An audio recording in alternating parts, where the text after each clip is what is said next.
Well, hi everyone! Welcome to Nature Check's Arda Campaign, the show where you come for the game and stay for the science. This is episode 20 of the Arda Campaign, and we are so excited that you're here with us.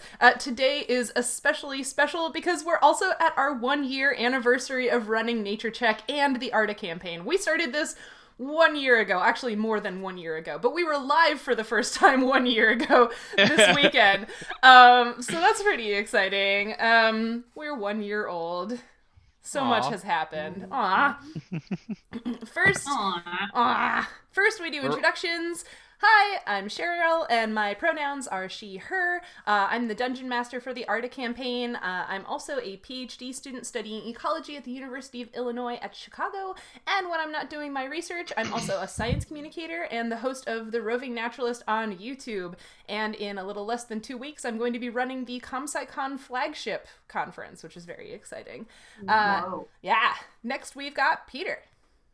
Everybody, I'm Peter. I'm a agriculture agent in Maryland. My background is entomology. So I teach people about agricultural science and entomology. And my pronouns are he, him, and I play Cedric, the dwarven cleric, the very annoying dwarven cleric. Next, we've got Nancy. Hello, everybody. My name is Nancy. I am an entomologist, which means that I study bugs, and I live in Ecuador, where I normally do bug tours, but alas, not happening right now. So instead, I do entomology classes and also starting my YouTube channel. I play a roguish woman, you might say. She is actually a rogue named Kay, and my pronouns are she, her. And then we've got Ryan. Hi, I'm Ryan. I'm also an entomologist. I do plant health care and integrated pest management at a conservatory and botanical garden in Pittsburgh. And in our game, I play Fletcher, who is a human wizard. And then we've got Cindy. Hey, Cindy Page, she, her. I am a science enthusiast, and I also play engineer on the Weirdlings Twitch and YouTube channel over Heroes of Awesome Constellation. Hi, I can keep words straight. That's a long time. Here, it's just there's so much, and words just slip out. I'm also a part-time amateur sleep medicine student at the moment, so I'm learning all kinds of fascinating things about brain fog and why my words slip out of my head sometimes. But here I'm playing the water method, Nautia. Mm-hmm. And then we've got Joe. Hi, my name is Joe Ballinger. Pronouns are he, him. I am also okay with they. I play Lucanus, our resident elven barbarian, and I am a weed science PhD student at the University of Wyoming, where I am trying to figure out how weeds or how crops fight weeds. Or weeds fight crops. Fight weeds? That's a much more like action figure-y way of describing your research. I like it. Oh yeah, no, they plants fight amongst themselves, and agriculture is like ground zero for figuring out how that happens. I've got it. Actually pretty cool. Rock'em sock'em rhubarb. I might. Is that okay if I steal that? Please. All right. It's gonna be one of those kind of nights. I haven't gotten to run this show in a while, folks. If you're watching us live right now, thanks for being here. And as always, if you have any questions for the cast, make sure and put them in the chat so we can respond and laugh at them and stuff like that.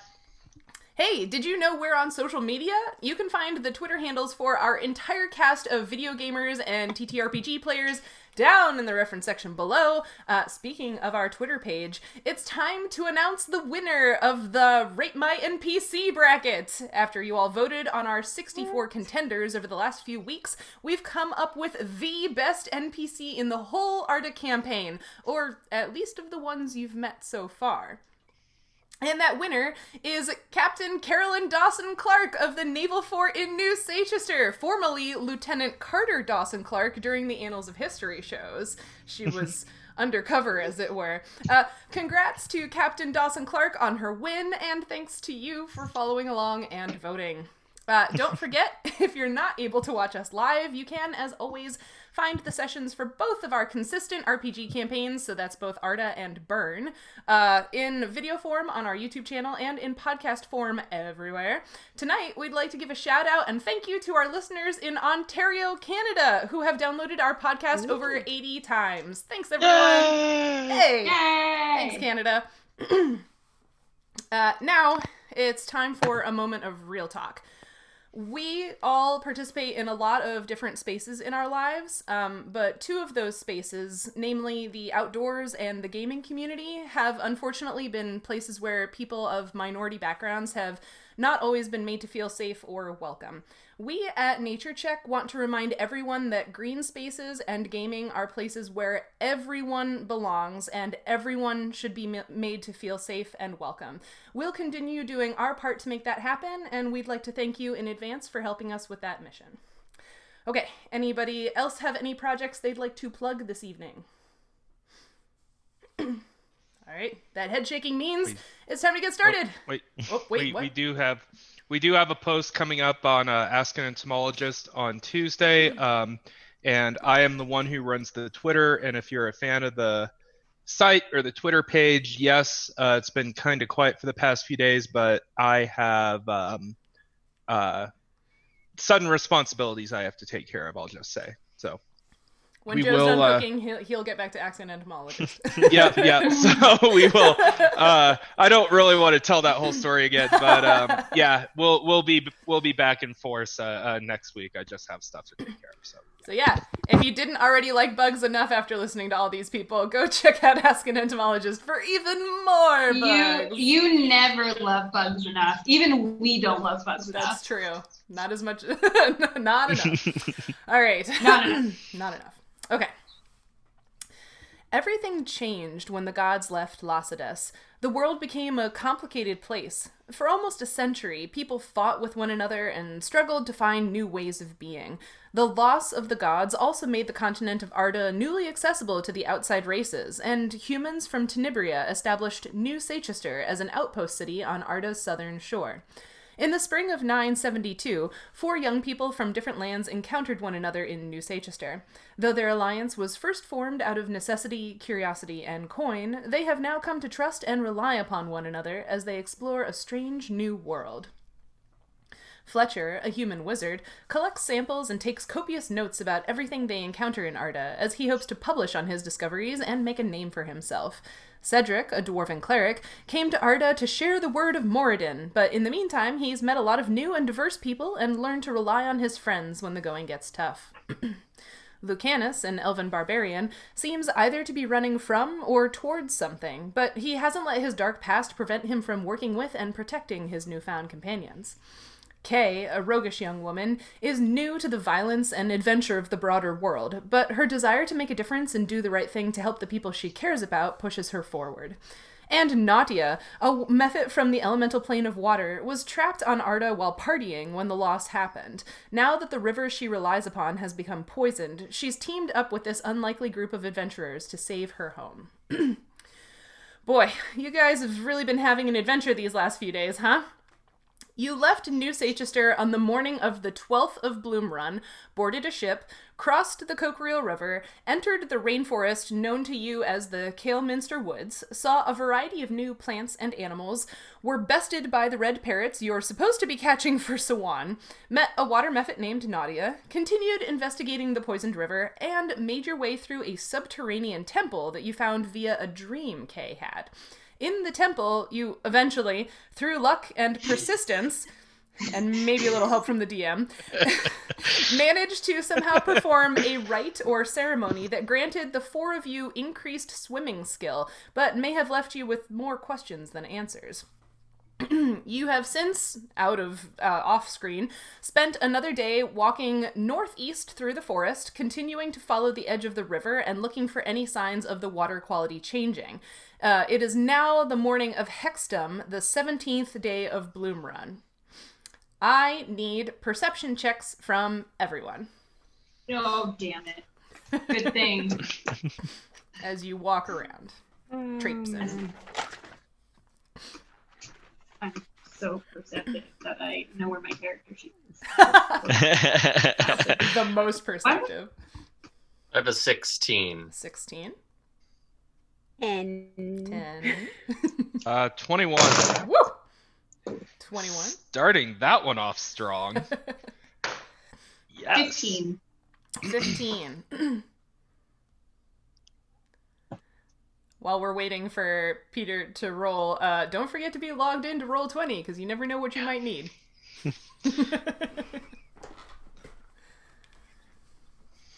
Feel so called out. Yeah. I'm just saying. No, I know. She's calling me out because I'm the one who had to log into Roll20 and it took the longest to answer. That's a 13 for A me. 13. Okay, so Lucanus, you're the only one that had over a 20, I believe. Yep. So again, you're walking along through this rainforest, and the vegetation is very thick and very diverse. But Lucanus, out of the corner of your eye, kind of off a ways, you notice a tree that just like seems a little different. Like it just doesn't look like all of the others. There's something off about it. Selling stuff. What? Just before we started, Jim right. was like, "This is a world where trees could be." No, I'm thinking more like a Maybelline cover tree. Like that tree's not like the others. Oh. Or something. I don't know. Well, this tree is not wearing mascara. But it is one of the larger trees. But yeah, something about it just looks off. Again, you're a ways away, so you can't necessarily tell a whole lot about it from this distance, but it just like caught your eye as being different. How is it different? Like I said, you can't really tell from this distance. Yeah. But you can do with that as you will. Hey guys, there's a weird tree over there. Can we go check it out for a second? There's weird trees everywhere. What? Did I it know. look at you funny? I think it might have.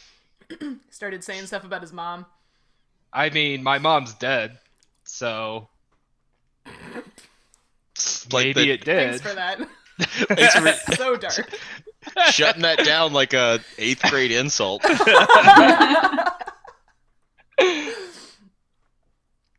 I mean, it's. I don't know. It seems like something we should go check out. Well, which tree? If you pointed out, I mean, Nautia, have you seen a tree like whichever one it is before? I don't know which one you're even talking about, Lucanus, but if you can show Nautia, maybe she'll know something. Can I point to the tree? Tree? Yeah, you certainly can. You can point it out. Okay. Nautia, I point to the tree. Yeah, so that you can see it once he points it out to all of you. And it looks different, but like you're not really able to like, again, you can't really get a good sense of like how, because it is still, you're like pointing at it from a distance. It's like, you know, maybe like 50 or 100 yards away, right? Like it's still a ways off. You just happen to notice that something about it looks strange. But yeah, it's one of the species of trees that's very common in the forest, Nautia. So it's not like it's a tree that doesn't belong in the sense that it's not the same kind. It's just, it looks different than the other trees of that species. Does it look like it would have a demon trapped inside of it? Roll for demon? I don't know that. Like what?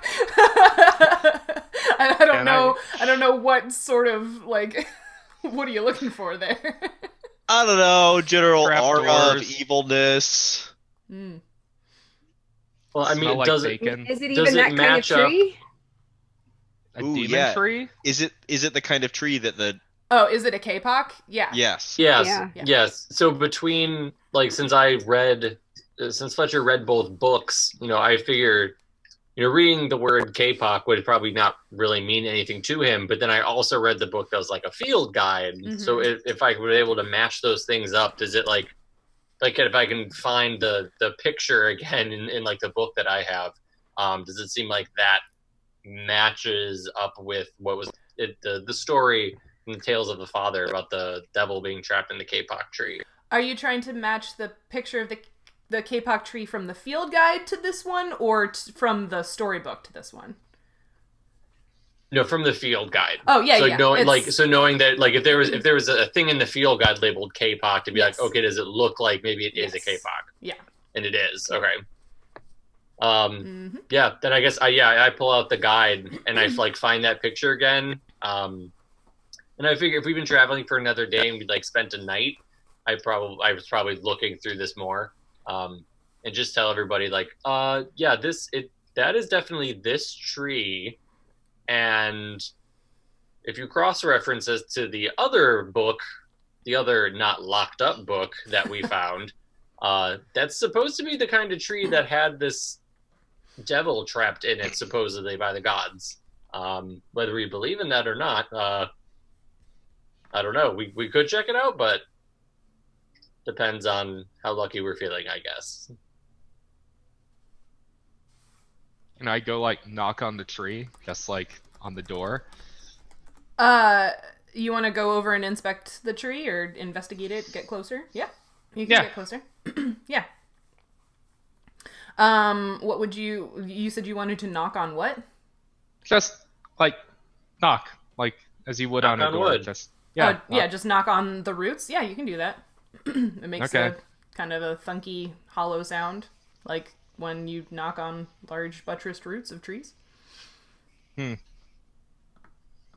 Well, I mean, if it's a hollow sound, most roots aren't hollow. Can't hear Check you, Nancy. Can't hear you, Nancy. So the buttress roots actually make a kind of twangy noise. Like do they? Yeah, and it's actually a way that locals in the Amazon would communicate to each other, because you can like bang on them with a stick and they reverberate. You can just hear them for a really long time in the forest. Gee, I wonder if I did not know that. If that's why there's a thing about knocking on the roots in the story.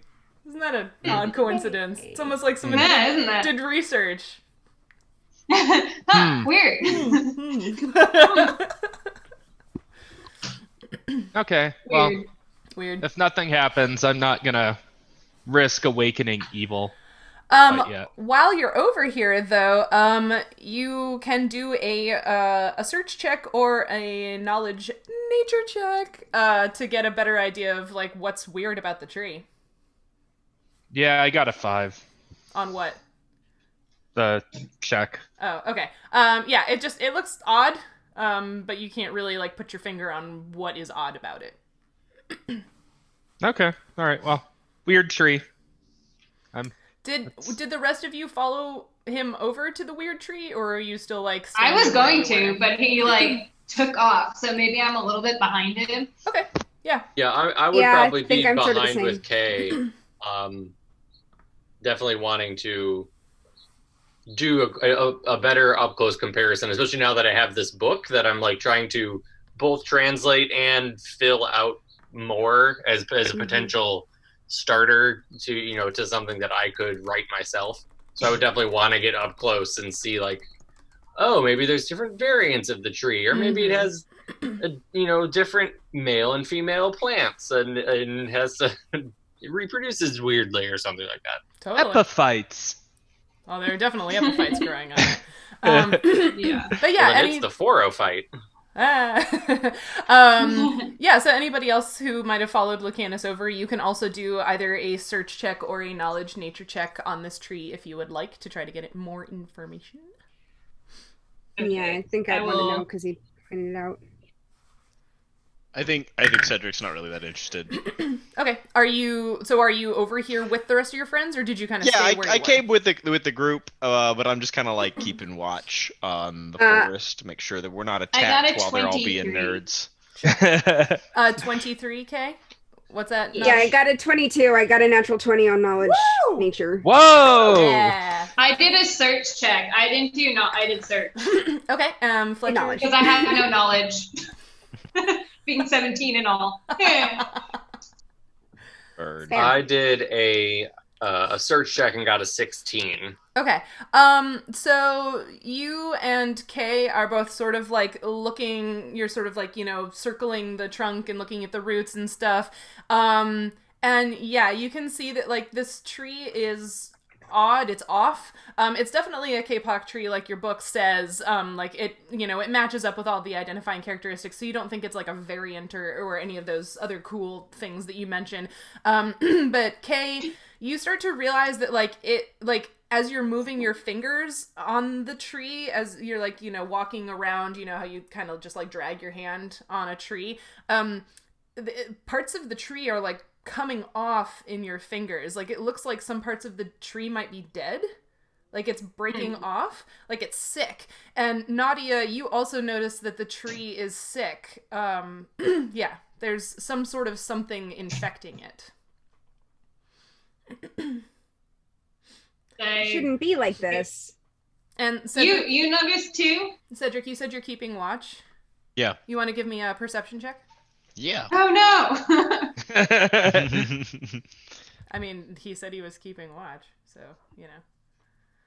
I am rolling That's a something... 16. A 16. I am rolling with this really cool, awesome, beautiful metal die given to me by Die Hard Dice as a free gift when I ordered 2 dice sets this week. Thank you so much. I love the way it sounds. It's really loud. I have metal dice too. Awesome! So you said you got a 16? Your guys' dice are so pretty. Okay. Yeah. Okay. So yeah, you're looking around. Sorry, did somebody else say they were doing something? Okay, you started to mention the tree. Yeah. Yeah. I was just gonna look at Nautia because she was like, something's wrong with it, or whatever she just said. I'm like, oh, so you noticed too? Yeah, that's not how these trees are supposed to look. I wouldn't know, but it definitely seems not okay. I'm guessing. Fletcher, does pretty... your book say anything? Oh, sorry. I was gonna say, I'm guessing I'm pretty close to cave. We were like walking around, so I think I came up and it's like, no, the book describes sort of how to identify this tree, how it normally appears. So these sorts of aberrations or diseases or things that might pop up, it doesn't really delve into. But we could. It seems odd, and maybe we should probably at least explore this a little bit. And then I think he would probably maybe use like the end of his quarterstaff or something to just like crack off some bark. Okay. Look underneath. As you're doing maybe it has Armillaria root rot, and I'll find some shoestrings that glow in the dark under the bark. I love those. Those are also known as honey mushrooms. Is that right? Armillaria. I think that's... When it with the big fruiting body when it comes out, like at the base of the trunk is, yeah, and those are edible. Yeah, are they? Yeah, okay. But yeah, the shoestring mycelia hyphae whatever bioluminesce, they're really cool. That would be fungi. That would be something really cool to buy in a store. You know, you just sort of like take it home and it's like. Don't make this a shopping episode, Joe. Wait, the tree is already selling things. You laughed at us. You know what? I've been doing so much cooking that anytime we mention something, I'm just going to be wondering if it's edible. Which is also pretty much in character for me anyways. Totally. Kay and Fletcher, since you said you're standing next to one another as you're discussing the tree and investigating it, I want you to tell me high or low. One of you pick which it's going to be. Kay is going to be high. Now I'm rolling with the Fire Sprite die from Die Hard Dice.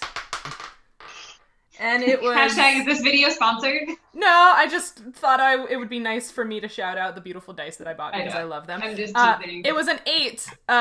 So that means it's Fletcher. Wow, I bet that doesn't...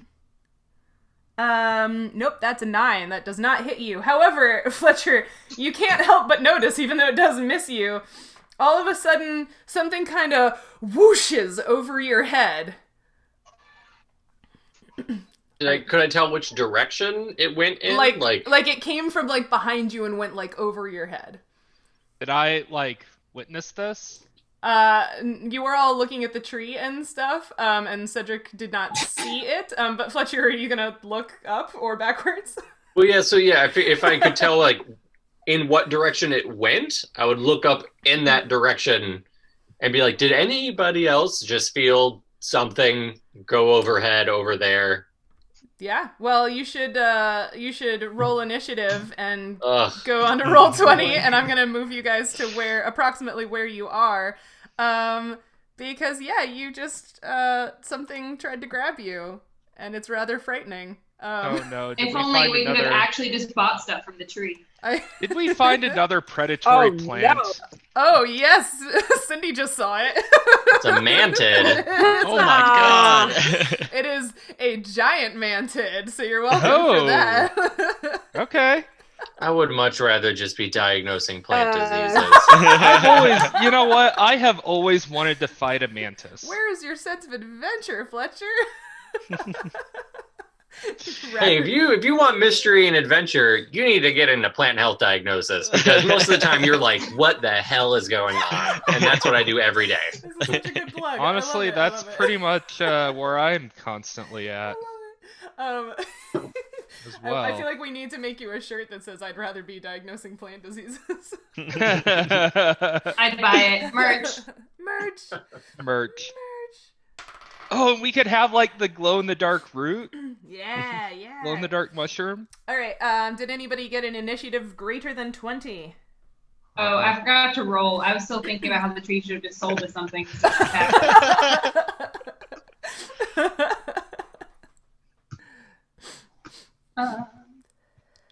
It's been so long. I forgot how to play this game. I got an 18. Oh, wait, well, hold on, because we'll do it in order so that Sorry. No, it's all right. It's just so I keep numbers in my head on my piece of paper. All right. Anybody greater than a 20? No? Okay. 15 to 20. Wait. Oh, no. Never mind. Okay. 15 to 20. Anybody? I got an 18. 18, right. Okay. 18. Lucanus. Okay. 10 to 15? I got a 14. 14. 5 to 10? I got a 7. I did. Hey. I got a 6. Wow, everybody. We got 5, 6, and 7. We are all at the bottom of the order. We were very invested in Yeah, you were like Plant hardcore buckets. investigating the tree. Actually, yeah, that yeah, That shakes very out. distracted. Yep, very distracted. That's fine. Here we are. No, it's not fine. We're about to get murderized by Well- a mantid. I mean, you're lucky because like if the mantid had hit, then like Fletcher would have already been in its mouth before initiative started. So you're, you're welcome. I'd probably be dead, yeah. Yeah. Yeah. Fletcher with his negative HP. Wait, we spent a night, so we should have gotten an You've- additional bit of health back. Yes, you've spent Yeah. 2 nights since the Yes. last time we played, which means that that means you would have gotten 2 nights, so that's 2 points. Well, it's 1 point per night per level, so 2 points per night, so 4 2 total. points per night. 4 Yeah. total hit points, and all of your ability stuff that you lost from the spiders should Yeah. be back as well. So you're I no just wanted longer to update my poisoned. HP. Yep, no longer poisoned. Have 4 Yeah. more hit points. Yeah, Yeah, I'm good on everything. nice. So, And Lucanus, that means you are first. So yeah, you hear Fletcher kind of go and duck as you hear this whoosh of the big raptorial forelegs of the mantid go screeching over his head and narrowly missing him. What All would right. you like to do? I'm going to scream, whoa, go into rage, and swing my Well, great you have to, sword. You have to run over there first, but yeah. Oh, yeah, I'm gonna. I swing my Sorry. great sword all the way over here. Whoosh. I mean, yeah. So I am going to.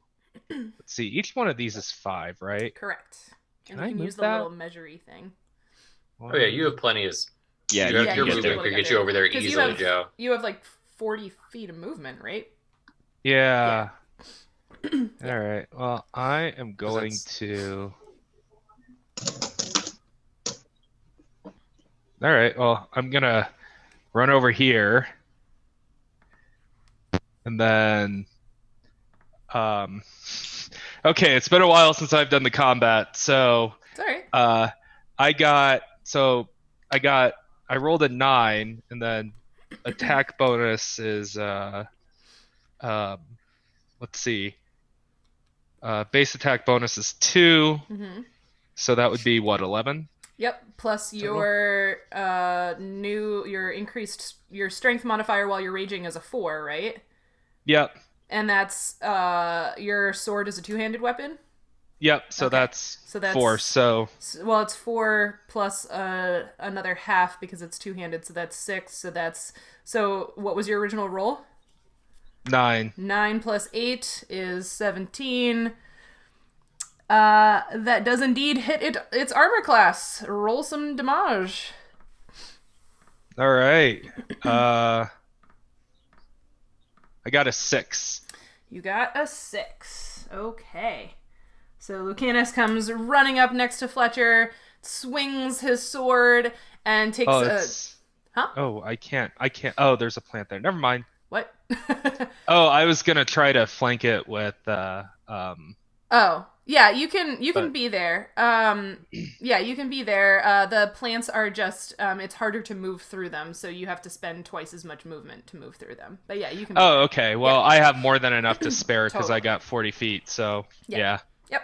But yeah, the plants you can move through them. It's just it's difficult terrain. Okay, so that was Lucanus. Now we've got the manted. So many juicy choices. Not Well, me. hold on. How much damage did I do to it? Well, you said you did 6 damage to it. That would be Oh, how much okay. damage you did to it. Yeah. Yeah, so who should it choose? Hey, Fletcher, he's particularly juicy. The spiders will tell you. We need to get Fletcher a focus sash A focus sash. from Pokemon. Never mind. Okay. So Lucanus, because you just swung at it, and now it's looking at you because, movement and stuff. Yeah. So it is gonna... Stats.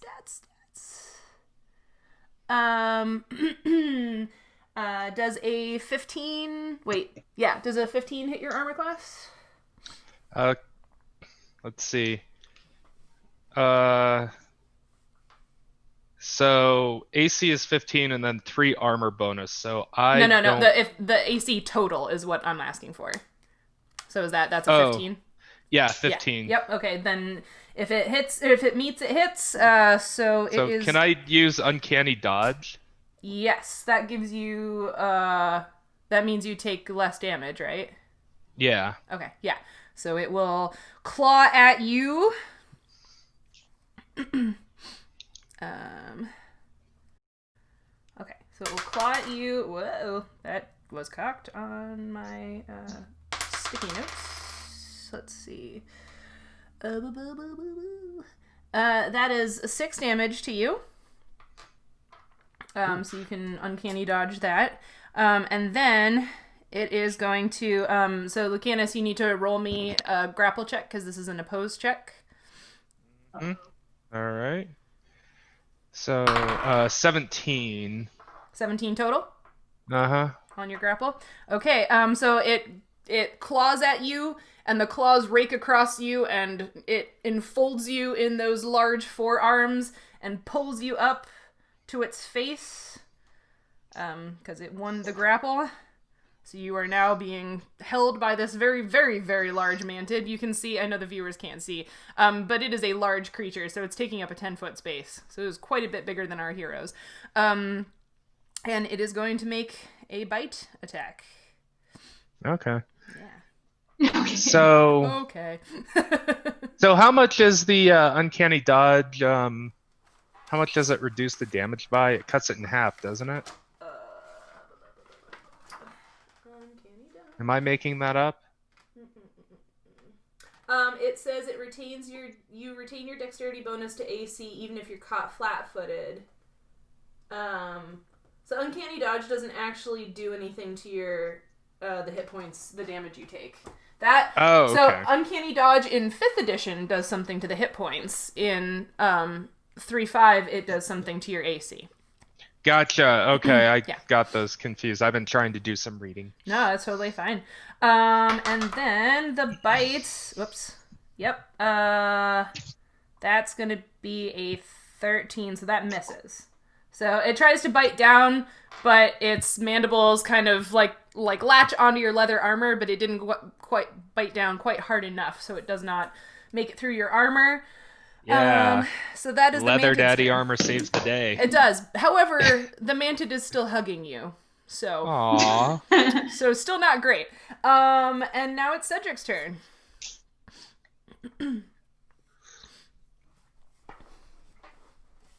Can't hear you. Sorry. It's okay. Muted myself because my cat was being loud. Cedric is going to Sure, blame run the up, cat. and dash around the tree. He's kind of on the complete opposite side of the tree from the mantid. So he can hear Lucanus, hollering and She's got me. he's gonna This run isn't up the kind of hug that I like. and can just barely This get feels predatory. Does a to little. here. Nice. And will sees Lucanus being grappled in the kind of giant stabby arms, and the mantis trying to take bites out of him.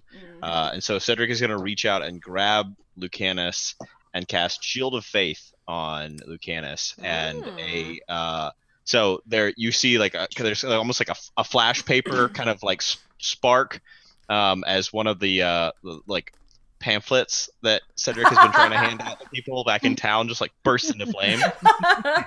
And all of a sudden there's there's kind of a shimmering magical aura all around Lucanus, just close to his skin. There's kind of this almost like water flowing over his skin. So I'm vacuum sealed.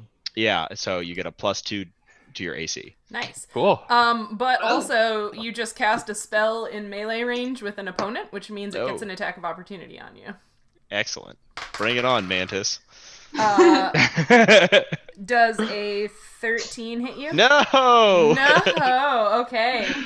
Dodged. So Cedric just casts the spell and then quick whips up his shield. You have a shield, right? Mm-hmm. Yeah, whips up his shield in time to keep the mantid from getting to him.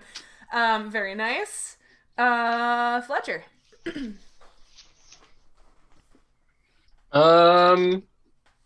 So I'm in melee range with it. Absolutely. So what do I do? Absolutely. Does it take your whole turn to disengage in order to move out of range, or what is it? So basically, disengage would be your action for this turn, but you could still move your 30 feet, or you can take a 5-foot step, and that does not provoke an attack of opportunity, but also it just used its attack of opportunity, so. Oh, yeah. Yeah. I think I would probably still do a 5-foot step away from it at the very least. I need to get my movement. And then probably turn towards Lucanus, and then I cast Grease on Lucanus. Ooh. I love how creative you're being with that particular spell. That's really fun. Yeah, that's really, yeah. So that has a rule for if you're casting it on an object that you want a creature to drop, right?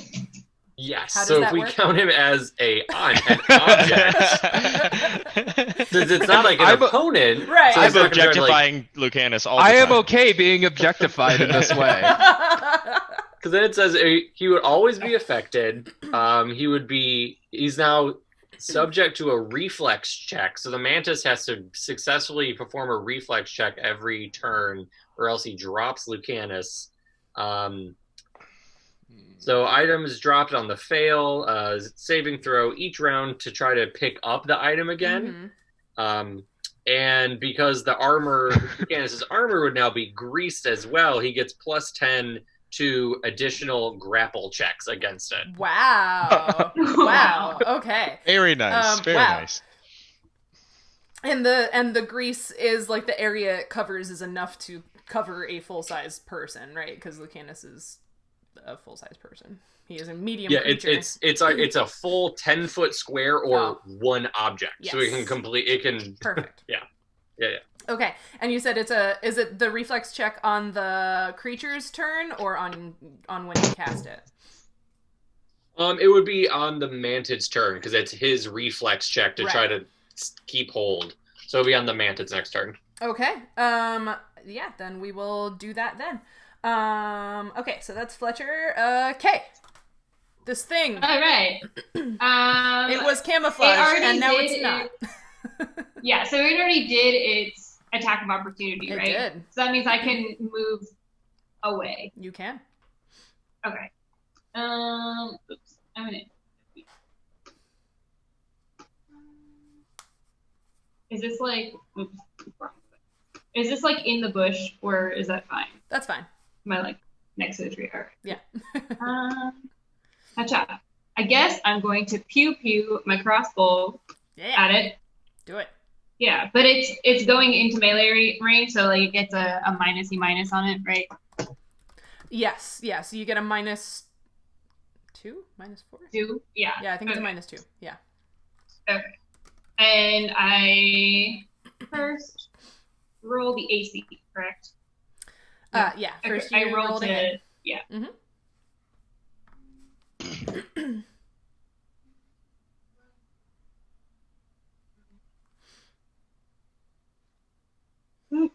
I forgot where all things are.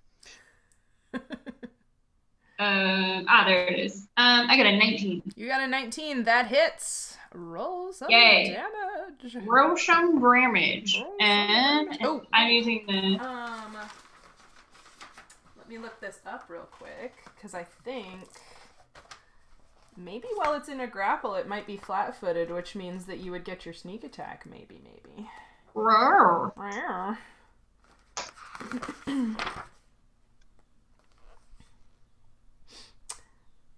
Yep.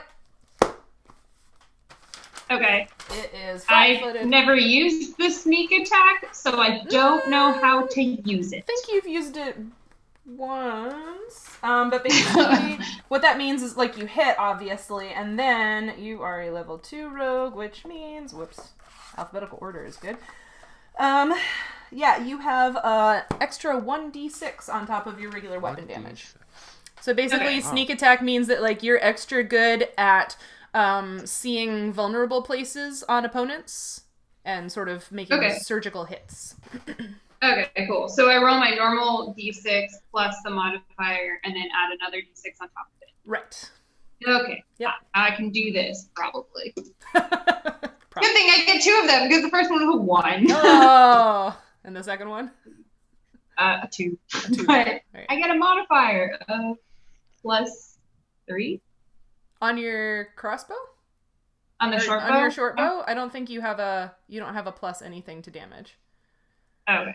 Because it's a... Then never mind. I get a total of 3. A total of 3. All right, so... Yeah, Lucanus, you're being held by this thing, your friends are all attacking it, and this arrow comes whizzing in and sort of hits it right in the wing area for 3 damage. Okay, and then we've got Nautia. Alrighty.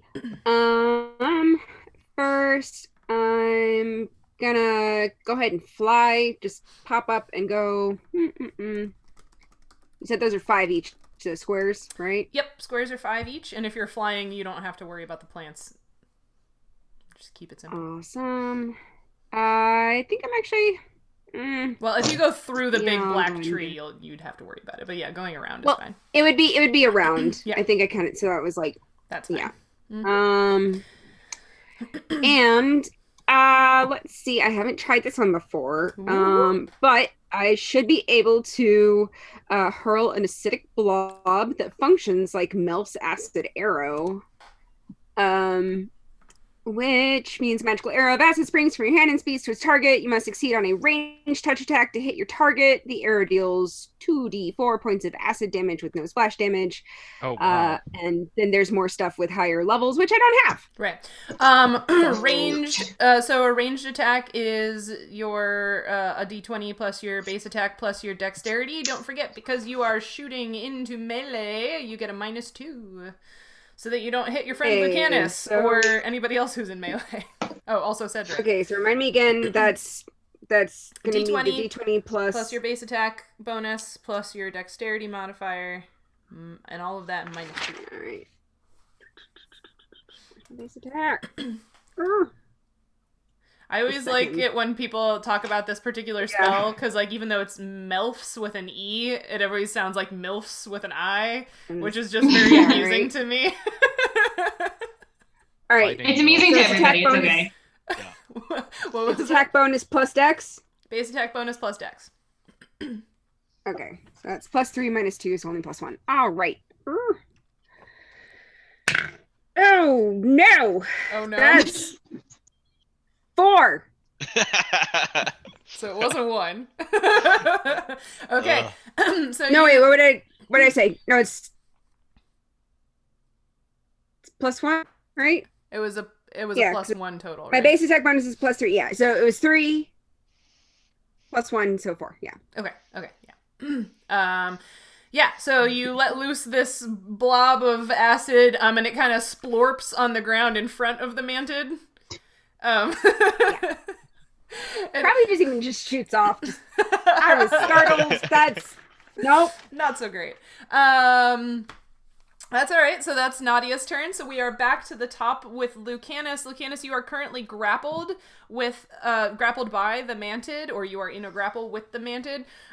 So you would have to try to break the grapple in order to do something besides hang there in midair. So would I be able to use a one-handed weapon? No, because you're like, no. Yeah. Think of it like okay. Greco-Roman wrestling, where like your hands are occupied otherwise. Yeah. Yeah, but now I'm all greased up, and I hope I'm greased up in like a sexy way, and not like you're greased up and shrink wrapped, and also being hugged by a bug. Yeah, it's an exciting day for you. There's a lot going on. Yeah, I am having a day. So my attempt to break grapple results in a 13. Do I have any applicable bonuses? Your grapple check bonus should be there. My grapple check bonus. Sarah, thank you for appreciating the word splorp. I like a good onomatopoeia. Mm-hmm. Splorp. I also appreciated it. Yeah, thank you. Sarah and I are of one mind. Let's see. Praise. I'm gonna bet you're not gonna beat its grapple, but you can try. With those raptorial forelegs and all? I mean, the raptorial forelegs give the mantis a +11 to grapple. Holy crap. So, well, okay. It's biologically accurate. I mean, yeah. That's fair. I have a +4, so that would be a 17. Okay, yeah, you do not break free. Sorry. Aww. It's a fun monster. I like this monster. Isn't this when... Shouldn't he get his +10 to grapple check? Oh, yeah. You're right. So, yeah, I got a 27. You got a 27. It rolled a 17 and it has a +11. Sorry. Oh. That's real rough. I'm so sorry. That was a good remember though, Fletcher. Sorry. Oh man. However, that was your turn, and now it's the mantid's turn, and it has to do the reflex check to see if it will hold on to the object, which is you. So here we go. Reflex. This is so weird. It doesn't actually have a reflex bonus. Yeah, that's a 6. Nope. So after all of your struggling, it like recatches you for a moment, and then you drop out of its arms anyway. Oh, cool. Yep. Thanks, Fletcher. So that was the reflex save at the beginning of its turn, but now it can also do an attack. So it is going to claw at... Who else is over here? Cedric, you made a bright light, so it's gonna claw at you now for funsies. Fair enough. Fair. Yeah, no, that's not gonna hit. Okay, so it's starting to be surrounded and it's getting a little frenetic, and it does not claw you. And that makes it your turn. Cool. Well, in response, I am gonna claw it. What? With my hammer. It's a clawpine hammer. Yeah. Ooh. I mean, never mind. He's doing the whole mantis shrimp thing. Yeah. Unless a 13 hits. That does not hit. Then I swing at it with my warhammer and I I just kind of whiff. Nice. Okay, just kind of whiff. Yeah, I slipped in this like big slurpy puddle next to me. My boot started to dissolve. Oh no! Fletcher, that makes it your turn. If Cedric's boots dissolve, he'll be even shorter. Oh, does Cedric wear platforms? Well, no, I never mind. I can neither confirm nor deny that. Take another sort of step back now that Lucanus is out of its arms to cast a ray of frost. Ooh, nice. Ice type. Ice type. Is the ice type good against bug type? I don't remember. No, it's not. Oh. Unless No. it's also flying. Which, I mean, it's a mantis, so. I mean, I don't know if this is grass. So. Yeah, what's Scyther? Oh yeah, It's, isn't Scyther a what? It's just bug. It's just bug? Okay. Yeah. It's bug flying. Yeah, see? I think of all combat in terms of we're Pokemon. nerds. Well, it's a 21. A 21 to hit. Yeah, wow. Do some damage. Not going to be a lot of damage, but Yeah, it's fairly easy to hit because it is just a bug and it is rather large. Why you gotta put me on blast like that? What? It's fairly easy Sorry. to hit. Pretty easy to hit unless you're Cedric, of course. Yeah. He was too busy explaining something to the whole group. Probably. 3 cold damage. Frosty bug. Bug on ice. Okay. Neat. Perfect pinning conditions. Perfect what? Pinning conditions. Yes, definitely. Pinning Yeah. conditions. As Like long putting as a it's bug in not your like freezer. brittle. Yeah. My freezer is full of dead bugs. My husband is such a good sport. Yeah. Everybody in the call was like, yeah. And Cindy was like, Yeah. what? No, that's fair. No, that's fair. I have little like when you use up a bottle of spices in your spice cabinet, I have a line of those bottles on the shelf above my sink in my kitchen, and anytime I see a cool bug out my back door, I grab a spice bottle and put it Nice. in and put it in the freezer. Yep. That makes it Kay's turn. Oh boy. Well, I guess I'm gonna pew pew it again. Yeah, do it. Pew pew. Pew pew. A 10. Oh, 10. Nope. This arrow goes flying past who? Flying past Cedric? Yeah. Pew! You aimed, like, on the wrong side of Cedric. That implies I aimed. Oh, well, you know. And then we've got Nautia. All right. I'm just gonna zoom right in there. Get in the mix. Nice. And take 2 claw attacks. Yeah, do it. Sarah says she My dice has are all being- dead reptiles in her freezer. Yeah. Sarah lassos lizards for her research, so it makes sense. Yeah. Nice. I think I've got a raccoon. Oh, are you kidding me? Oh no. Oh, We should Two create a list of things. weird things that biologists have in their freezers. I believe that was a conversation on one of our breakout talks on here. Did you say 2 2s? Yeah, I'm both so roll sorry. 2s. Oh. So Nautia So comes that's flying 2 up. 8s. Yeah, no, you come flying up and you reach out with your claws, but you just kind of like misjudge how far away you are from it because you're Yeah. trying to stay out of the reach of those giant claws that it has. Because of course, you know, like how a mantis Yeah. it like folds its legs back and then they like stick out improbably far. Yeah, bummer. She doesn't normally fight things. She normally just gets out. Exactly. Yeah, that's fair. that's a totally fair strategy. At least when you're by yourself. Yeah. Lucanus, that brings it back to you at the top of the 3rd round. Okay, I am no longer in grapple, yeah? Correct. It's like to start a game off with a good combat. Yeah. I rolled a 15 plus all of the various 15 plus bonuses. 8. Yeah. Yeah. Yeah, that'll hit with your sword. Roll me some damage. All right. I got a 7. You got a 7. Yeah, you take a really big chunk out of it this time. Like, you all have been sort of whittling it down a little bit, but that was a big cut. Yeah. Now, is this enough to like damage its mobility? That would be like a called shot, which is harder to do. Like, if you wanted to say that you like cut a leg off or something, like that's something you would have to say before you rolled because it's harder to do. Also, oh no, I'm just curious. Oh yeah, no. That's hit points in D&D are very complicated to sort of like proxy into the real world. So yeah, we don't change the creature's mobility until it's unconscious, unfortunately, unless you did a called shot. But you'd have to cut off multiple legs of this 6-legged creature in order to affect its mobility. So you know, the one thing that Starship Troopers actually got right about insect biology, or one of the things that I think is a fun fact, is that yeah, you can really damage a bug and they will maintain their combat effectiveness.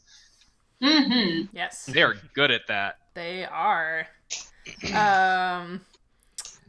Yes, Qui-Gon Bowers has confirmed for us that we already talked about the weirdest things in lab freezers because they went back and listened to all of our episodes. Thanks for doing that. We're glad you're here.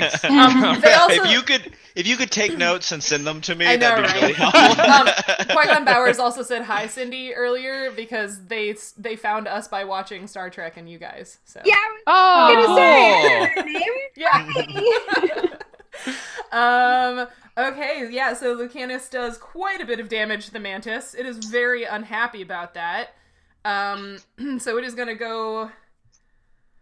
Let's see here. Who all is here? Gracious. whole party. Yeah, there's a whole bunch of people around it. Let's see.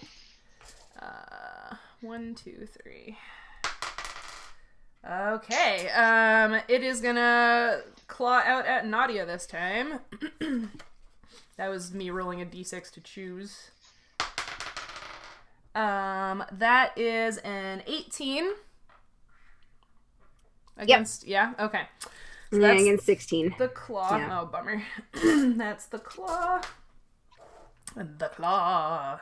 Whoops. Off the table. The claw. That is 9 points of claw damage. 9. Ooh. And I need Ouch. you to make I a wouldn't like that. grapple roll. No, that's not it. That was not good. Its claw damage is 1d8 plus 4. Not nice. Yeah. Man, Yeah, I don't even, no. honestly, Did you make any I don't grapple even roll? like that claw damage. I know, right? What was that, Nautia? You say I'm making a grapple roll? Yep, to try to avoid its hug. Its hug. Do a barrel roll. All right. And that's just d20 plus that grapple modifier, right? Yeah. Yep. Okay. 11. Nope. Okay, so you are now hugged. Hugged by the bug.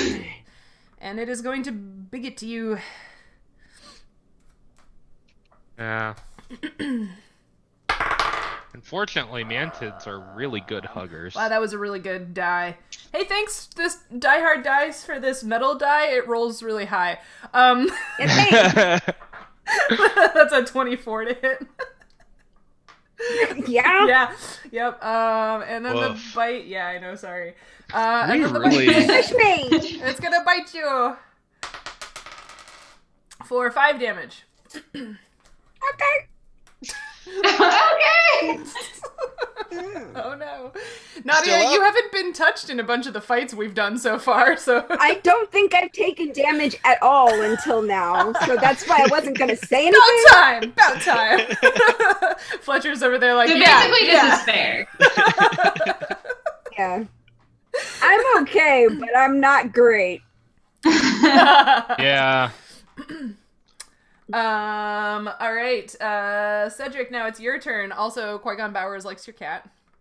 Oh yeah, she's Yeah. all right. Everyone loves Peter's cat.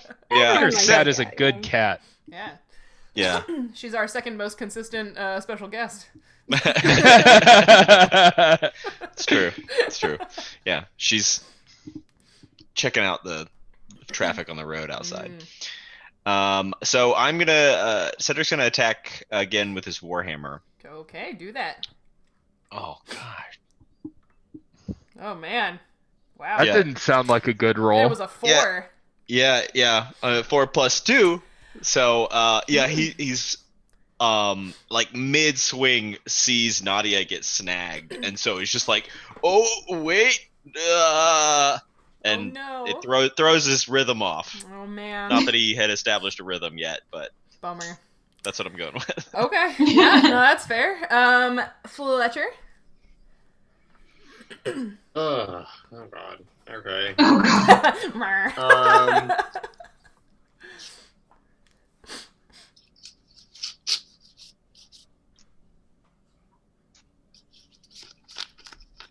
Guess I'll try an acid splash onto really it. Trying to fry this bug. Is that a you roll or a me save? Anti-ceviche.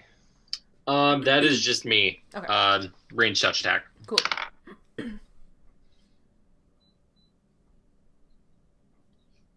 Nope, it's only a 12. That hits. Touch. Yeah. Yeah, it's a range touch. Yeah, its touch is not very good. Oh, okay.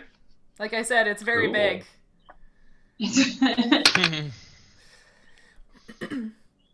That'd be 3 acid damage. 3 acid damage. Right into that bug. Very nice, very nice. That is Kay's turn then. Oh, tease. It is hugging Nautia, or did she dodge? It is hugging Nautia. Okay. She's so in its that mouth way, right now. So that means when I shoot at it, I get a -2. Right. All right. Yeah. Well, and also let's see Lucanus if I and Cedric hit are around it. it. Yeah. Yes. All right. Well. Well, that would be a 0. So What? What did you roll? a 2, and if it's -2 to hit it, then it would be a 0. Well, no, it's like, so it's what you rolled plus all of your normal modifiers and then -2. Okay, so then plus the normal, so it's 2 plus 4 -2, which is 4. Oh, okay. Yeah. I was just really confused how you could get a 0. I was like, you have more things than that, but okay, yeah. So another arrow goes whizzing past Cedric. I'm trying to distract it. Mm-hmm. Totally. Is You're it just working? distracting me. Not yet. That's why I can't hit it. All these freaking arrows flying by my head. You look up at your hammer, and does it have a wooden haft or like handle? Yeah, so there's an arrow like stuck in the wooden handle, like above your grip. As long as it's above the grip. There's we've never talked about this before, but the wrappings, like the grip wrappings on Cedric's Warhammer are they're special. So don't shoot any lower than that. Also, because she might hit your hands. I can grow new ones of those. What? Hands, but not it is technically possible with a very high level spell. But anyway. Okay. It's not a spell any of you will have for a very long time, so you'd have to pay somebody else to cast it. Even on in you. 5th edition, that takes a while. Totally. Well, that makes it Nadia's turn. Nautia, would you like to try to break out of this grapple? Yeah. Is that just another grapple roll? Yep. All right. God, I don't trust my dice today. 11. Oh man, it rolled a 2, but plus 11 is 13. Sorry. Oh. So you stay grappled. Fine. No. You need a very large dice jail. Sorry about that. That's what, Sorry about that. that's She what this says thing without is a good hint at. of remorse. That is what this monster is good at. All right, Lucanus, you gotta kill it before it gets to go. Sorry. Yeah, no, it is Lucanus' turn. Wow. Qui-Gon Bowers. So the magical grease is gone because it's 1 round per level, so that's gone. You're no longer Okay. greasy. Is the Awesome. Shield of Faith that you cast still active? What is Yeah, that? it lasts for a minute. Okay. So Lucanus still has a +2. All right. I rolled a 9. Total? No, 9 plus 8. 9 plus 8 is 17. That hits. All right. Roll some damage. 5. Yeah. So you do like a big like undercut swing right into its abdomen, and you just see all of this hemolymph come like rushing out from the gash, and it like it kind of like does like the manted like head twist and just like falls forward, and it's dead. Yeah. I'm gonna try and catch Nautia as it drops so her. chivalrous. Give me a reflex save to try to catch Nautia. Oh. Okay. I mean, I've been rolling real bad, so I'll probably just punch you in the face. It's a 15. Yeah, you catch her. Okay. Pull her free before she's squished by it. Yeah. Yeah, and I'm gonna lower her to the ground, and as I do, you're like, you could smell the like heated hemolymph kind of boiling off of her as I use my like kind of searing heat.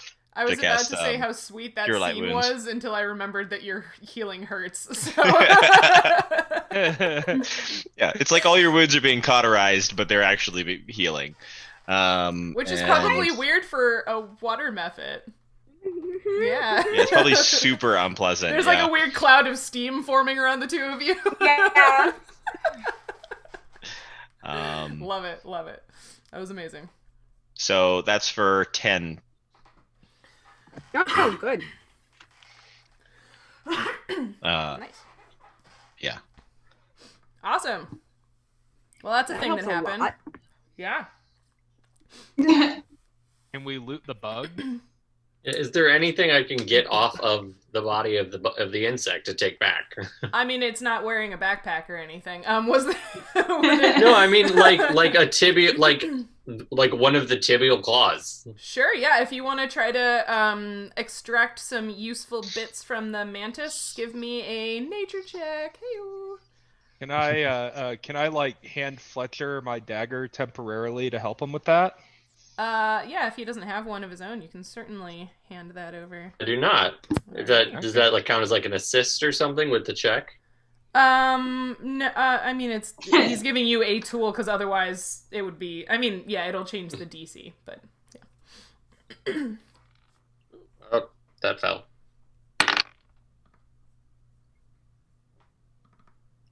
17. Yeah, you can get like 2 of the claws. Yeah. not the big front ones, but like the smaller bits. Yeah. Mm-hmm. Can we I wasn't going. I was going for the Oh, you did want the claws, not the tarsal claws. Oh, yeah. That's fine. Yeah, you can. Okay. You can get even just one. I mean, I probably only want one to take back and. I mean, they are honestly. rather large, but yeah, you can grab one of those and add that to your inventory.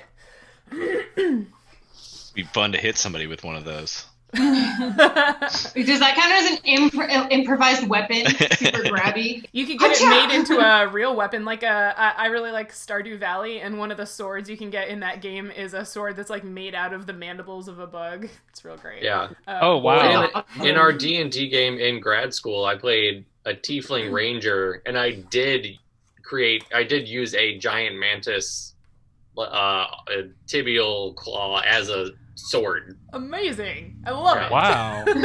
Amazing. So wait, you could actually make like weapon. How would you do that? You would need a very skilled blacksmith to assist you. Like what would the stats on this weapon be? We'd have to figure it out. Oh. Did Fletcher take both of the claws or just one?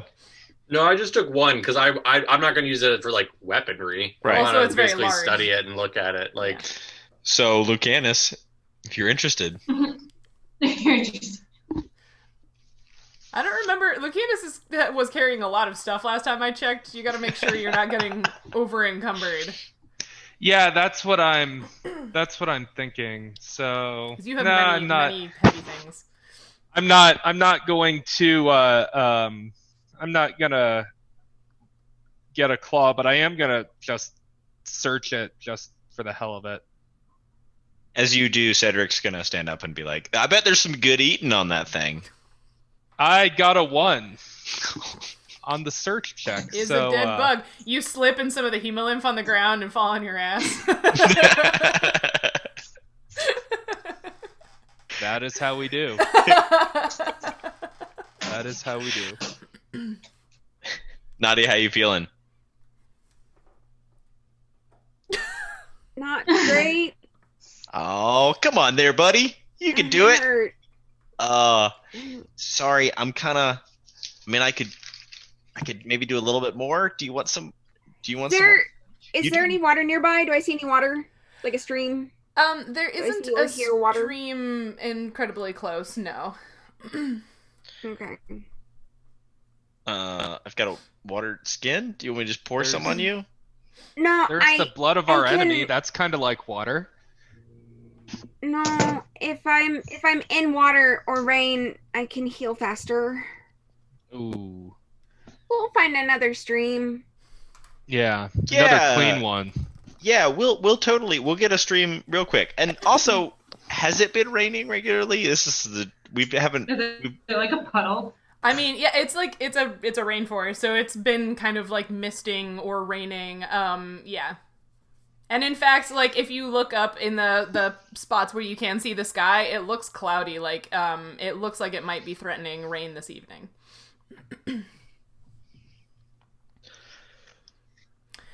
Actually, speaking of looking around at stuff, could you all give me another perception check? Oh God, there's another one. Alright, That's where we are with our trust relationship, huh? Well, that was a 1. So I got a 15. I'm just real focused on Nautia. Totally. I got a 19. All right. 13. 23. Wow. Okay. Yeah. So Nautia, you're very invested in this because you're still like thinking about this, like trying to figure out the river problem.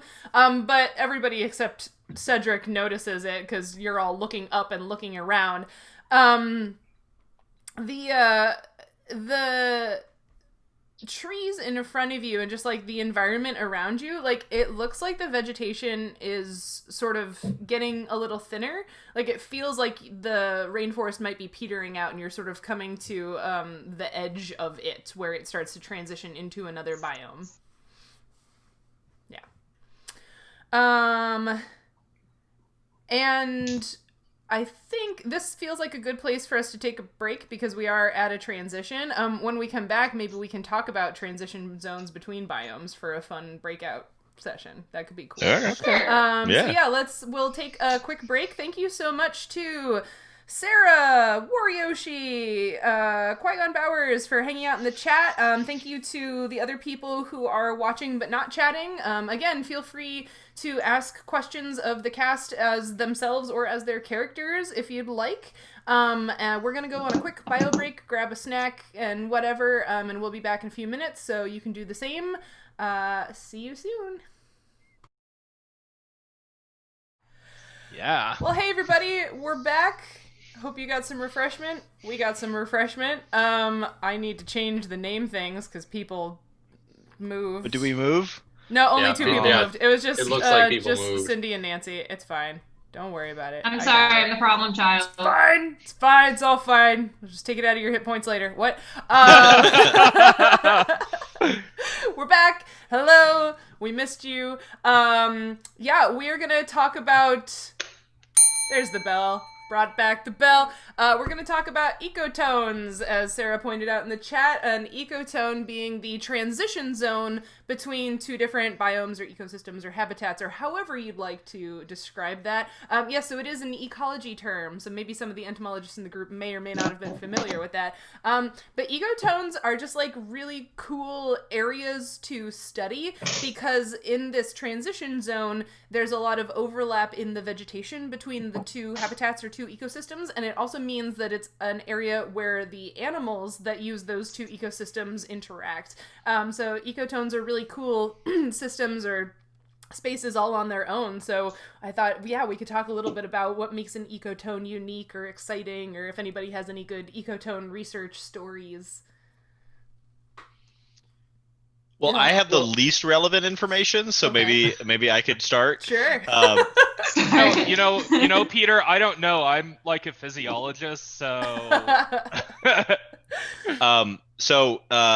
I just transition zones are so important. Like in agriculture, where our models are always like we're going for a monoculture system, or maybe not a monoculture system. Like my research was like looking at diversified vegetable systems, but in theory we're talking about an agricultural field that should be very large, 30-acre field. We're trying to model that with very small plots. So when we're doing research, edge effects are super intense. So it's always something that we're trying to avoid, is like hide those ecotones with like buffers of extra, additional rows of vegetation and things like that to like try and avoid those areas, because there's just so much weird stuff that happens there. Like you get, shading from trees at field edges, or you get different amounts of water, you get different variable plant growth, different species show up. It's annoying. It's all really, that ecology getting in my agriculture. It's a mess. Well, that's even where like a lot of our pests show up, right? Because you have these plants that are growing at the edge of the field that are, these alternative hosts, and that's sort of where we get like invasions of weeds and plant and insect pests.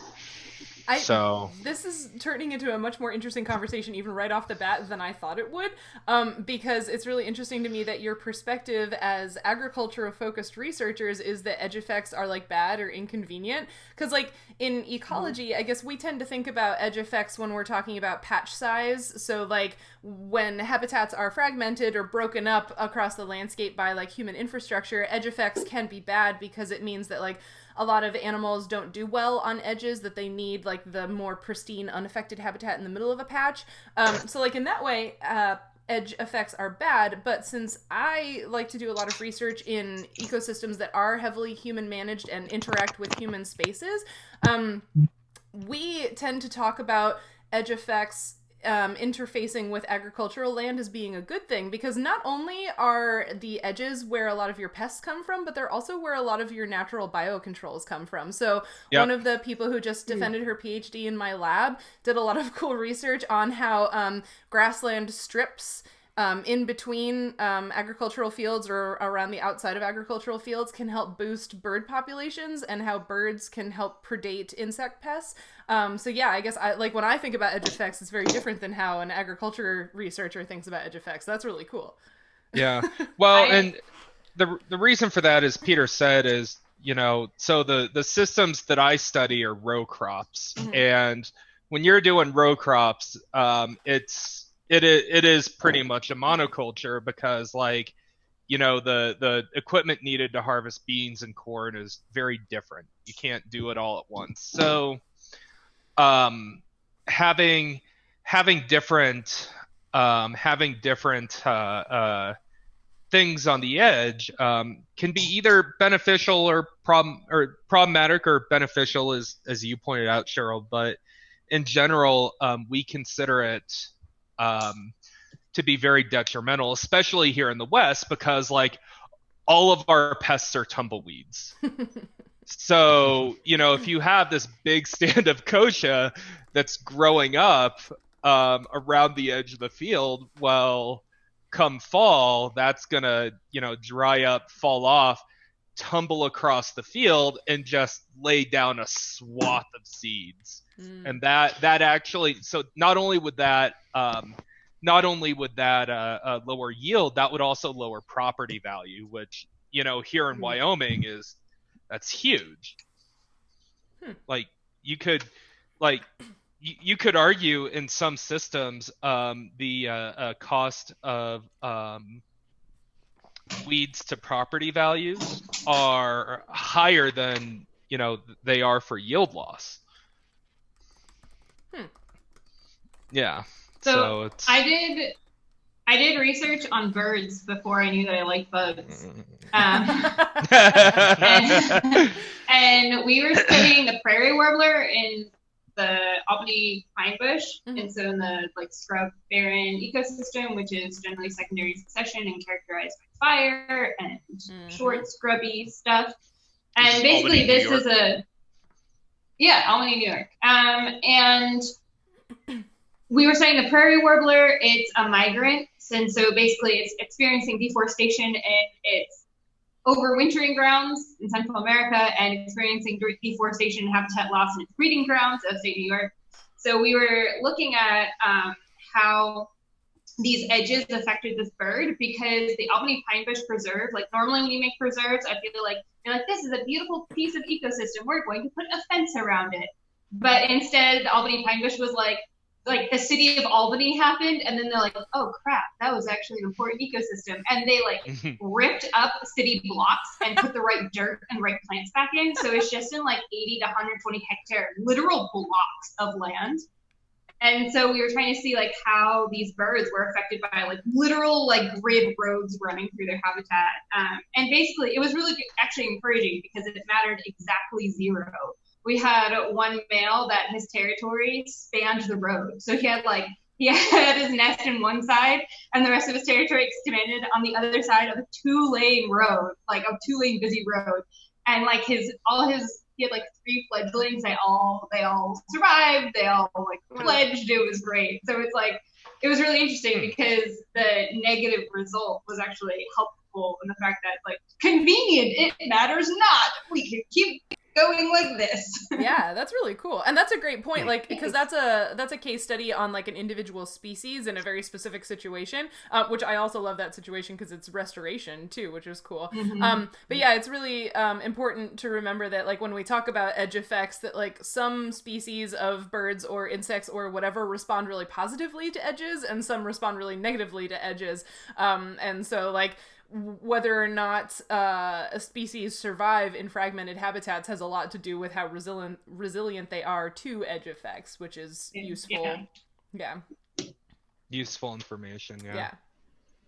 Because it tells us, like, if we're worried about a certain endangered species that doesn't do well with edges, that means that we have to have, like, large corridors or, like, large patches of habitat set aside and preserved to accommodate that species. But, like, you know, some other much more like metropolitan animal that can deal with edges or can exist in disturbed landscapes doesn't necessarily need the same amount of protected habitat. Or stare at the raccoons. I love raccoons. I have a love-hate relationship with raccoons. Doesn't everyone though? I mean, I've been very up close and personal with many raccoons, so like... Yeah. We were talking before off stream because Nancy, well, you posted all of it on your Instagram that you had to give injections to your dog. And I was going to say, oh yeah, I've given vaccines to raccoons before, which is not awesome. But they needed the vaccines, so it's fine. Yeah. Basically, the wildlife rehab that I worked at for a summer, they give all of their raccoons distemper vaccines to try to help reduce the occurrence of distemper in the wild population before they release them. They are not really so keen on being stabbed in the butt with the needle, though. So, you know, there was a lot of screaming, a lot of claws. I got peed on a lot. It's fine. Sounds we bribed my dog from the front end, so that helps. Yeah. So yeah. Ryan, were you gonna say something? I felt like you were gonna say something when we were talking about edge effects. Yeah. Well, at the start, I know. Yeah, the ecotone thing went to like edges and stuff. And when I first thought of it, I think of like ecotones as sort of like the middle of the Venn diagram where you have things from both places overlapping. It's very transitional.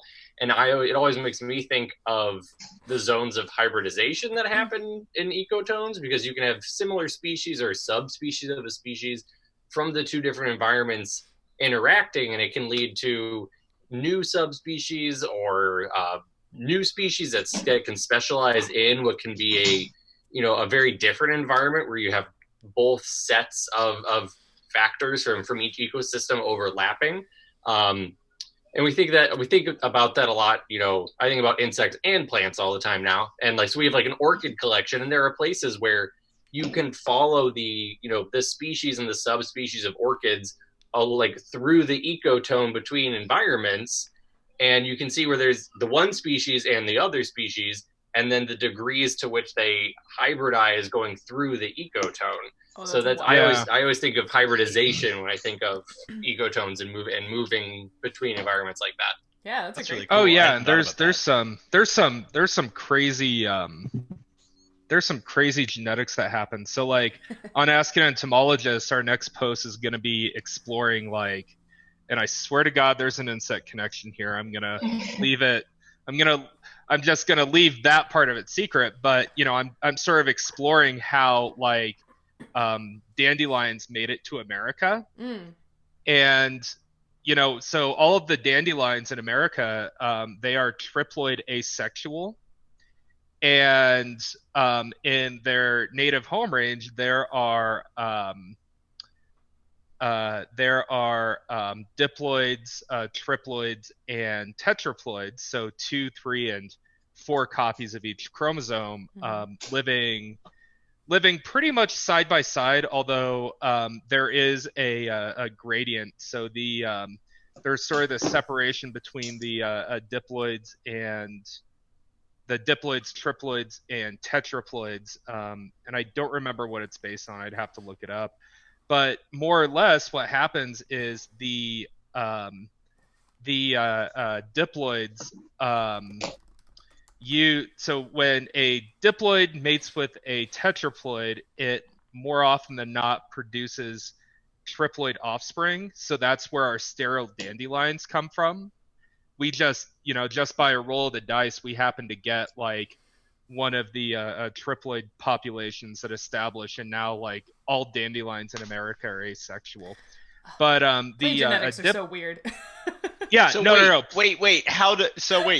If dandelions are asexual, the American dandelions are asexual, like do they just reproduce? Like, so when they flower, do they just self? Is that what's happening? No, they don't even self. So essentially, I would have to go back, and I don't remember the exact mechanism, but they just clone themselves, and the flowers are basically superfluous. Like, they still produce pollen, they still produce nectar, but they use none of that. And the reason why they do it is because, you know, they are essentially just a newly created species from plants that are insect pollinated. So, anyways, they native to? Europe. Oh, because we have them in Ecuador too. Yep. They are just all sorts of invasive. So, anyways, those Europeans track stuff all over the place. Yeah, sure we did. really did.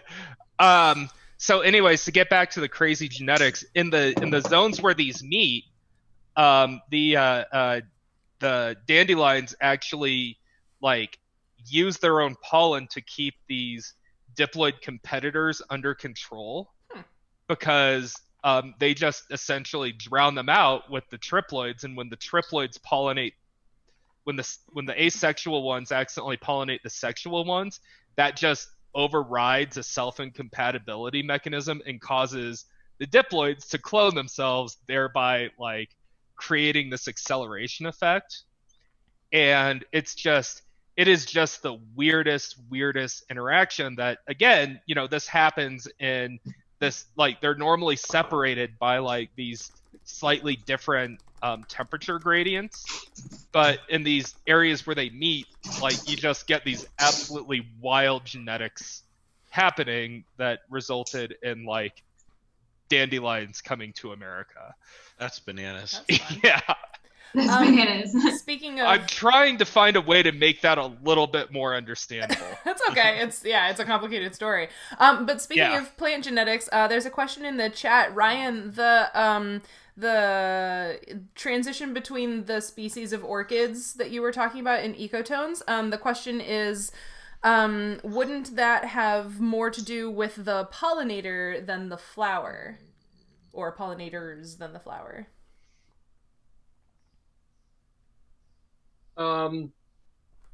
I mean, that's how they're reproducing, yes, but the ecotone is the fact that two species normally from two different environments can grow closer to one another. Right. If it's, you know, the ecotone is similar enough to where they would normally grow that they can continue grow, usually not as well, but they like can persist there. And now you have these two things near each other and near enough each other that the pollination that does need to happen happens, and they might cross pollinate and hybridize with a different species or subspecies. So with plants, it is. If in that ecotone their pollinator couldn't survive and wasn't there, then there wouldn't be any hybridization.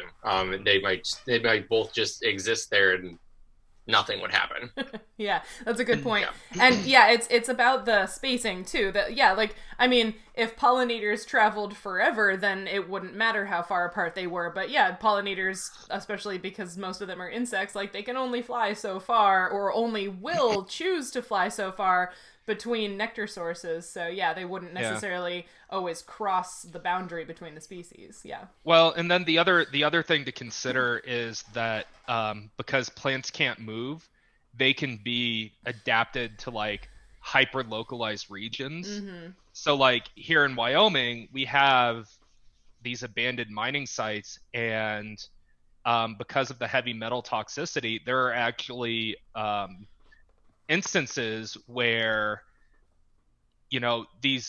where there are actually speciation events where like these organisms they get adapted to this land where there's heavy metals in such a way that they cannot, like the adaptation to the heavy metal also causes them to not be able to reproduce with the surrounding population.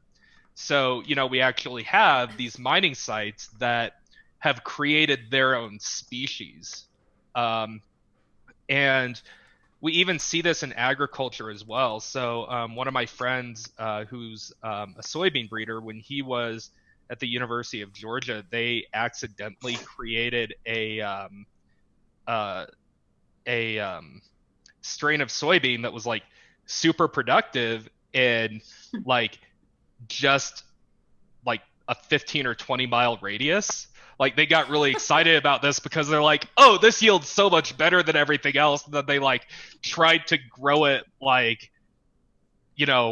an hour away, and it just did not perform better than anything else. So, these like plants and insects can be very different. So you can actually have two entirely separate species, growing. Well, I mean, in the most extreme case, they grow within, 1/4 mile. Mm-hmm. A habitat that is like a 1/4 mile across or something like that. But that's a very extreme, like the most extreme example I can think of. But like, just because plants are physically close in proximity does not necessarily mean that the environments are the same. But for insects, it's very different because they can fly, they can travel, and you can have an insect that like lives in the forest, but like takes pollen from like flowers in a prairie or, something like that. I think that's an incredibly good point, Joe, because you mentioned the soil, and I guess like in order to talk about ecotones or transitions between ecosystems or edge effects or anything like that, we sort of have to also talk about like how we define ecosystems, right? Because like the rainforest that y'all are in right now is a combination of determinants like the soil and the climate or the local weather and how those things affect the plant community that has, arisen in that area, and then how the animal community has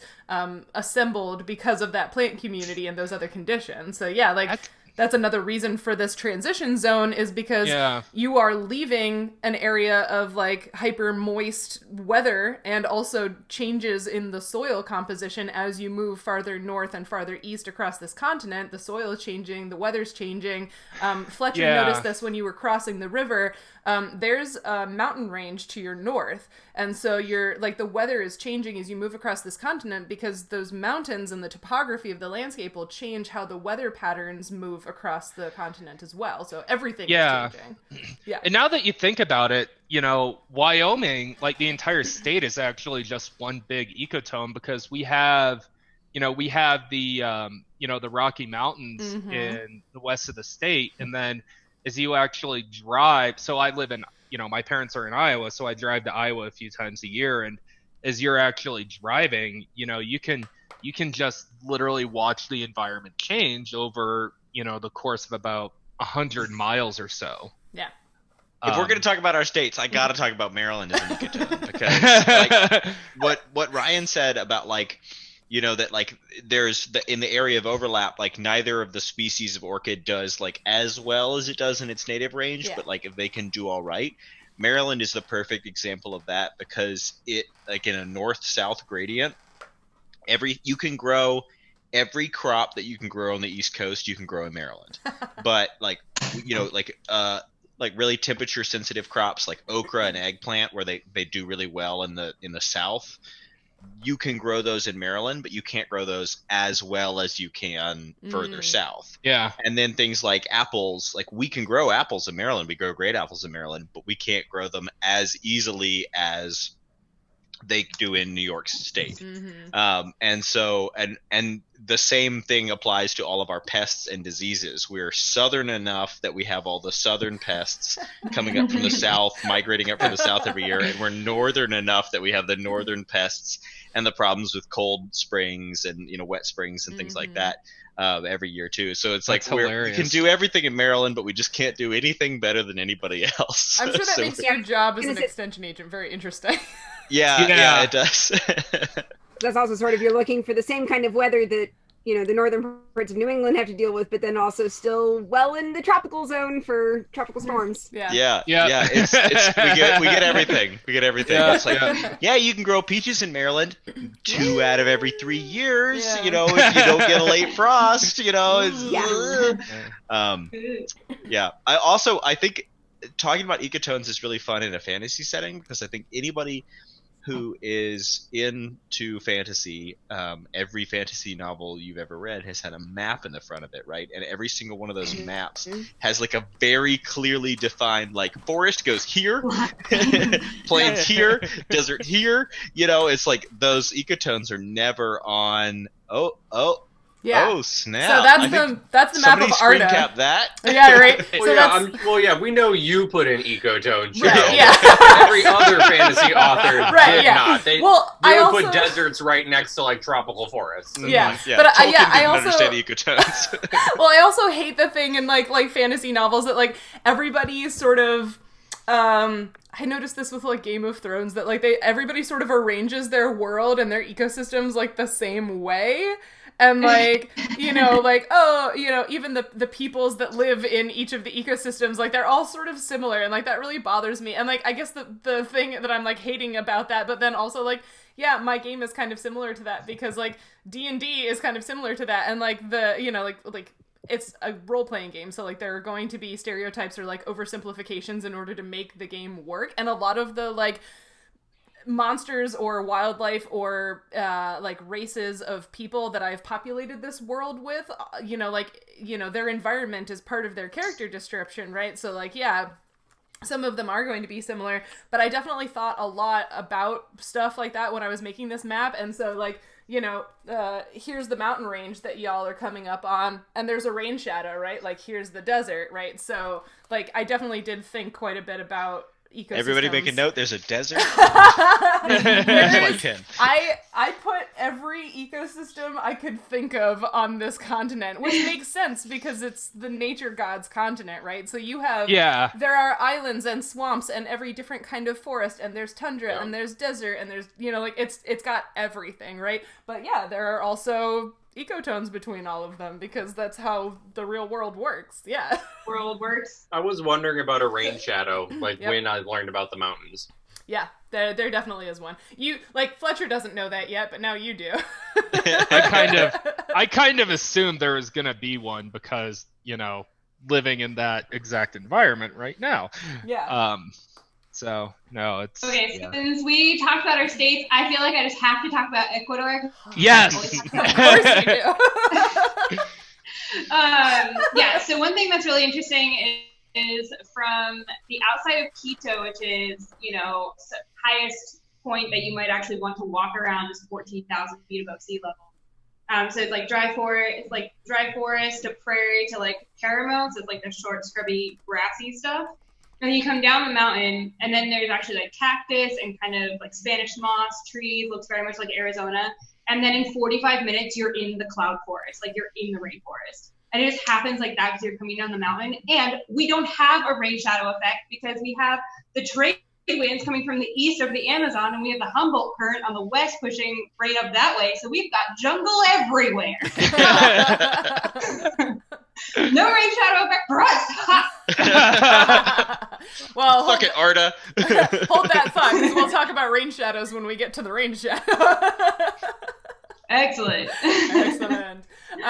Does anybody else have any other thoughts on ecotones and edge effects and transition zones between ecosystems? Or would you like to transition to the next ecosystem? Nah. Let's go. Let's Go! ecotone. All right. That has been our science chat of the day. At least it was the first science chat of the day. As Ryan just pieces out. Bye.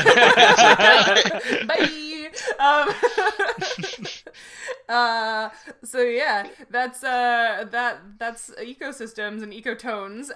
So yeah, you've noticed as you were inspecting this weird sick tree that you came upon, that it does seem to be sort of at the edge of this forest, that the rainforest trees and plants are becoming fewer and farther between, and you can sort of start to see that the land is opening up in front of you as you move northeast. I'm assuming you still want to go in that direction. Yeah, we didn't start walking. We didn't start continuing to walk, did we? Not yet, no. Because I think Where's the river in relation to us? It's still to your, like, if you're looking towards where the forest is opening up and this ecotone is happening, the river is still to your right. So you're facing sort of northeast. The river is that way. Yeah. Oh, okay, so we're still within sight of the river. We haven't, like, gotten so distracted that we're off course. You weren't walking right along the edge of the forest, but you were walking close enough that like Nautia was doing the thing where she like pops up above the trees every once in a while to check the river. Yeah. So yeah, you haven't wandered like really far inland again. No. Okay. So guys, I mean, what do we think? Was that big horrible monster bug thing? Is that what's making this tree sick, or is it just sick because it's on the edge of an ecotone and it's just not as well adapted for this environment? I mean, what do you guys think? What's an ecotone, Cedric? It's something that I heard Leon talking about at the bar, and I just thought it sounded cool, so I just... Leon was the runner-up in our Rate My NPC competition. He's been so indispensable. Yeah. Yeah. He deserves it. We have put a lot on Leon. On Leon's behalf, I appreciate that. we need to get Leon like a fruit basket or something. Maybe you'll bring him a souvenir from your adventure. Ooh. You can bring him a giant mantis claw. Imagine Leon just be like, what is this? Just hang it over the bar. Yeah. We come bearing gifts. Adventurers live at this tavern, ergo it is now going to be an adventurer tavern. He's gonna have like so many weird trophies. Yeah, could we mount the head over the bar? That would be great. Do you want to carry that mantis head with you? Nope. I'm not carrying it. Okay. It's an option. Yeah, what would you like to do now? Wait, I have a question for Fletcher. So we can still see the river. Do you think this tree is sick because its like root system hits the river water? Like, well, but that's I do want to go back and keep looking at the tree since we were so rudely interrupted when we'd only just started. I'm sorry. By the mantis. Whose name is not Sheryl. No, it's not. Anyway, yeah, you can go back and keep investigating for sure. What else would you like to do to investigate? I think you were like tapping it with your staff, maybe? Is that... He had just peeled back a piece of bark when the mantis... Yeah, I had been trying to pull back some of the bark that Kay had found that was like crumbly and and dark looking to see like is there anything more underneath that looks different at all? Give me another search check. Lucanus is standing guard. He has his crossbow out. Nice. Yeah, I've gone back to keeping guard. I'm picturing the two of you circling the tree like the vulture prison guards in Disney's the Robin Hood. Yes. The Nutsy and Trigger. I'm just picturing you like walking on the tree with your crossbows out like that. Anyway, what did you get, Fletcher? Did you say search? Yeah. 12. 12. Yeah, so you're peeling it apart and it's definitely like odd. Like, it definitely, it seems to you like the tree, how do I say this? Yeah. With words. Huh? With words. That's how you say it. Well, but like, you know, according to how much he can figure out with that roll. So yeah, you can definitely see that it seems like the tree is sick, and it looks like it's sick in like a, like malnourished is sort of the way you'd put it right there. Like it doesn't, the substance, the tissue of the tree looks like it's been, you know, drained or sapped, or it's not, you know, it doesn't have all the nutrients it needs to grow. I feel like we need to do another nature breakout check, and Ryan and I talk about diagnosing plant diseases. I mean, like this is like really, it's like, oh, it's malnourished. Nutritional disorder. Yeah, I was immediately like, okay, well, where's the deficiency stemming from, or is it a toxicity? What is we? Yeah. See, I just Can I check skip all the roots. Is there a smell? What's the soil texture? See, I just skip all of that, toss some crap in a test tube, and, you know, amplify DNA. It is far less efficient, but far less cost effective. But Fletcher has test tubes, but I don't know if Pops can do anything with DNA. I don't know that any of you know what DNA is. Oh yeah, no. Test I'm tubes just would saying. help you diagnose. Like, you're not going to get DNA to tell you about like a root exudate pH drop problem that's creating an iron toxicity because of the acidified soil. I'm really enjoying but Cindy's face right now. Yeah, but a transcriptome can totally do that. Only if the transcriptome has been because like... they acidify the soil as part of their normal physiology. So all it would tell you is this plant is normal. Yeah, because that's what I deal with in container crops. Which, by the way, this is also the least cost-effective method to like diagnose everything. It is such a you would do better just by inspecting it. Which is what I'm suggesting. Yeah. Also, I'm thinking, Joe, that you're thinking of doing a transcriptome for a species where like the transcriptome is very well established, whereas like, you know, like. Yeah, in soybeans, sure, you can tell different things from because we've got a lot of research on, you know, how, you know, different things are expressed in different conditions. Yeah. Well, you could also find like a healthy tree to.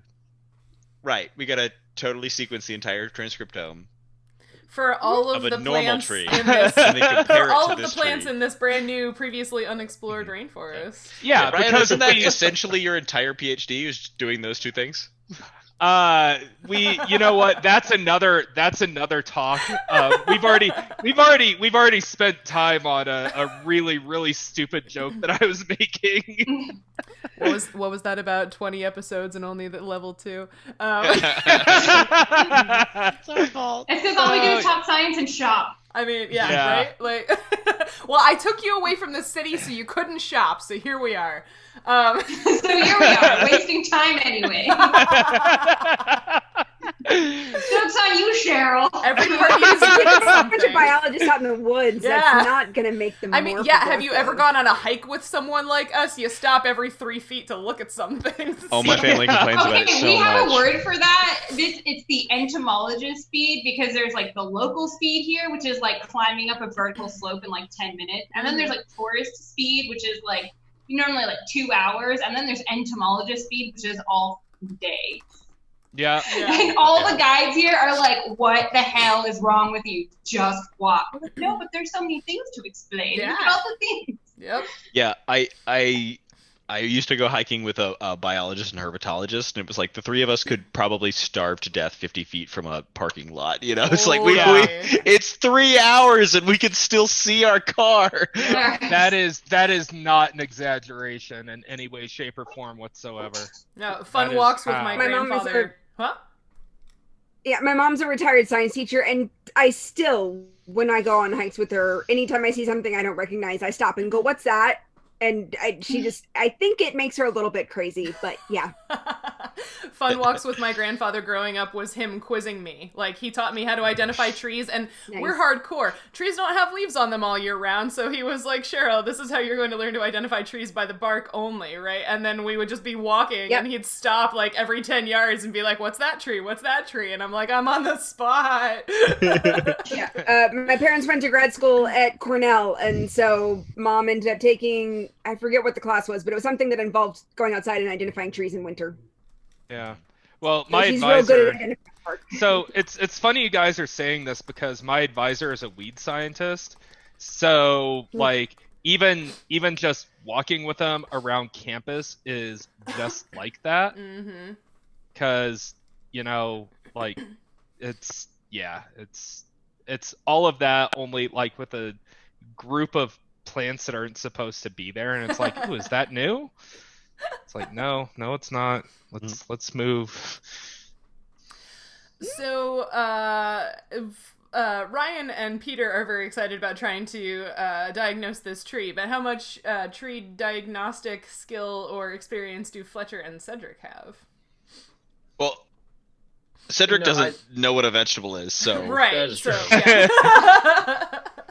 I mean, can he like cast detect pestilence or something? no. I But don't he's know. very willing to taste the soil to see if it has a flavor. So Yeah. Do you don't have detect poison yet, do you? Or do you? No, you do, because you... I do. Yeah, because you didn't use it on the river, you just drank it instead. No, not you. Yeah. What can I see is... To what be can fair, Fletcher see soil's about the always going to have a leaves? taste. Yeah. What can you what? The leaves on the... Are there leaves on the tree, or what do they look Yeah, like? it Or still are they... has leaves. It's just, like I said, everything about it seems kind of like... just kind of down. Like, the leaves don't seem quite as vibrant as the other kapok trees you've seen in terms of the shade of green. It just seems kind of like, eh. Yeah. Have I seen anything like this before? You have not. Well, make a nature check. I'll let you see if you have. Are they chlorotic? What's that mean? Yellow. Yellow. I'm not a plant scientist. Sorry. That's okay. What was that? 13. 13.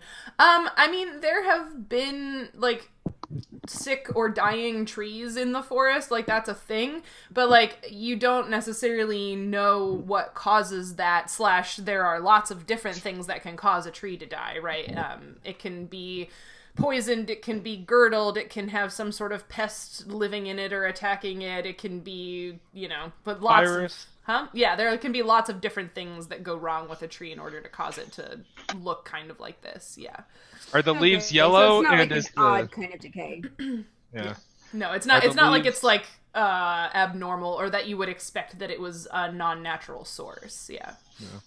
Are the leaves yellow? And is the yellowness like spread throughout? Is Like, is it- Lucanus asking wait, this or is Joe Can asking I? this? Yeah, well, Who's asking this? Can I? I mean, if we're gonna continue doing this, I feel like I need to interject. You did say Lucanus is standing guard, so these kinds of questions and things should be being done by the people who are interacting with the tree. Oh yeah. That's fair. Sorry. It's okay. I think Kay I is would. bored already, and it's just sitting next to the tree waiting for them to stop talking. You're doing the thing where you're like picking like grass or little like plants and just like shredding. Yeah, it. I'm like made a little like helicopter thing on my nose or whatever. Fun fact: the people here do that with the heliconius flowers, like the pointy ones. So like put them on their nose, like the like gnomes or goblins. Yeah, Nice. she's doing that. Very helpful. Very. Before we got here, we walked past like healthy looking kapok trees, right? Totally. Yeah. Yeah. So would I be so I'll turn so where's Nautia? Is she Yeah, I'm close by because I'm also looking at the tree.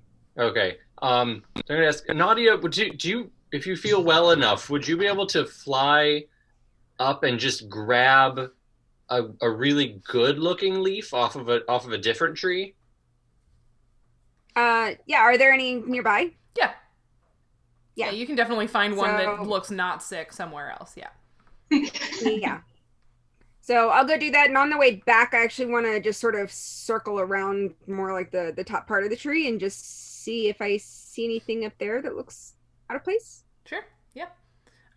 Give me like, are you doing it like close up or at a distance? So basically like search or perception. I'll start with perception, Okay. just sort of see if there's any area that looks weird, and Yeah. then maybe narrow in. Don't trust my dice today. Oh, that's fine. That's 21. The top doesn't look again, it doesn't look like anything specific. There's nothing like immediately out of place up there. Like the parts of the tree, the wood parts of the tree that you can see up at the top look maybe less sick than the ones at the bottom. So it looks like Okay. it's some sort of, like you could assume that it might be some sort of something that's, more concentrated at the bottom, or that it's moving up kind of thing. But yeah, you don't see anything like specific that would be like, haha, there it is, or whatever. Yeah. Yeah.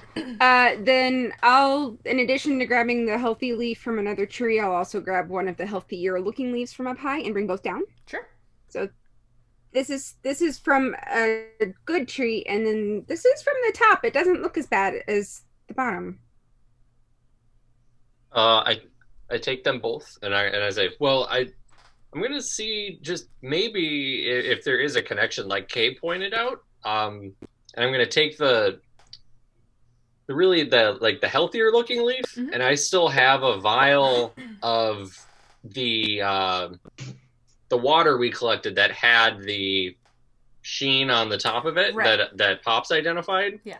And I want to see if I'm going to start by sticking the leaf, sort of the good leaf, in the water to see if it draws it up and it creates some kind of effect in the leaf that looks like what's happening to the tree.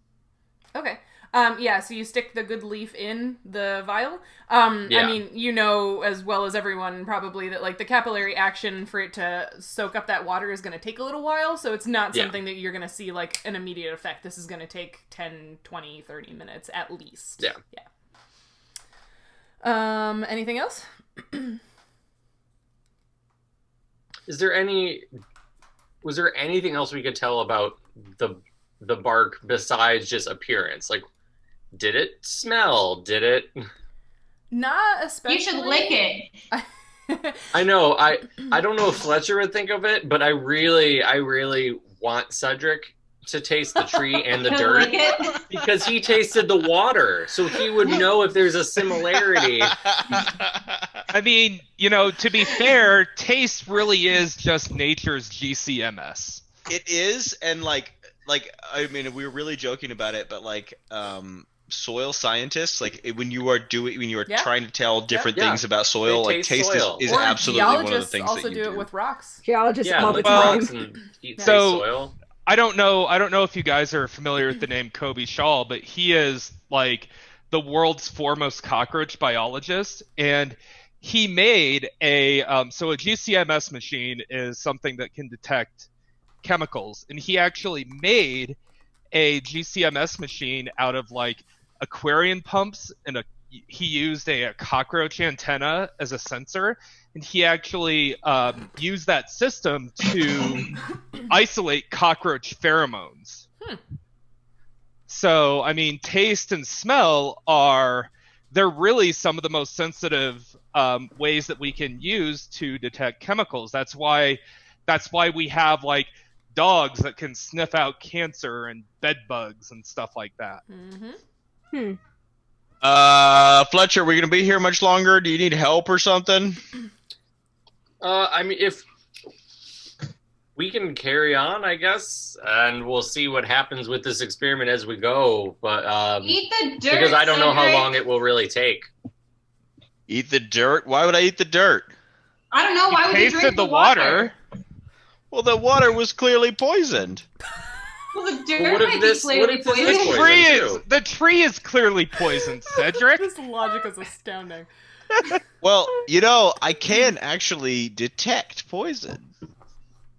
Why didn't you do Why that didn't with you the do river? that at the river? I'm pretty sure I did. After I tasted it. You did, in fact, do that.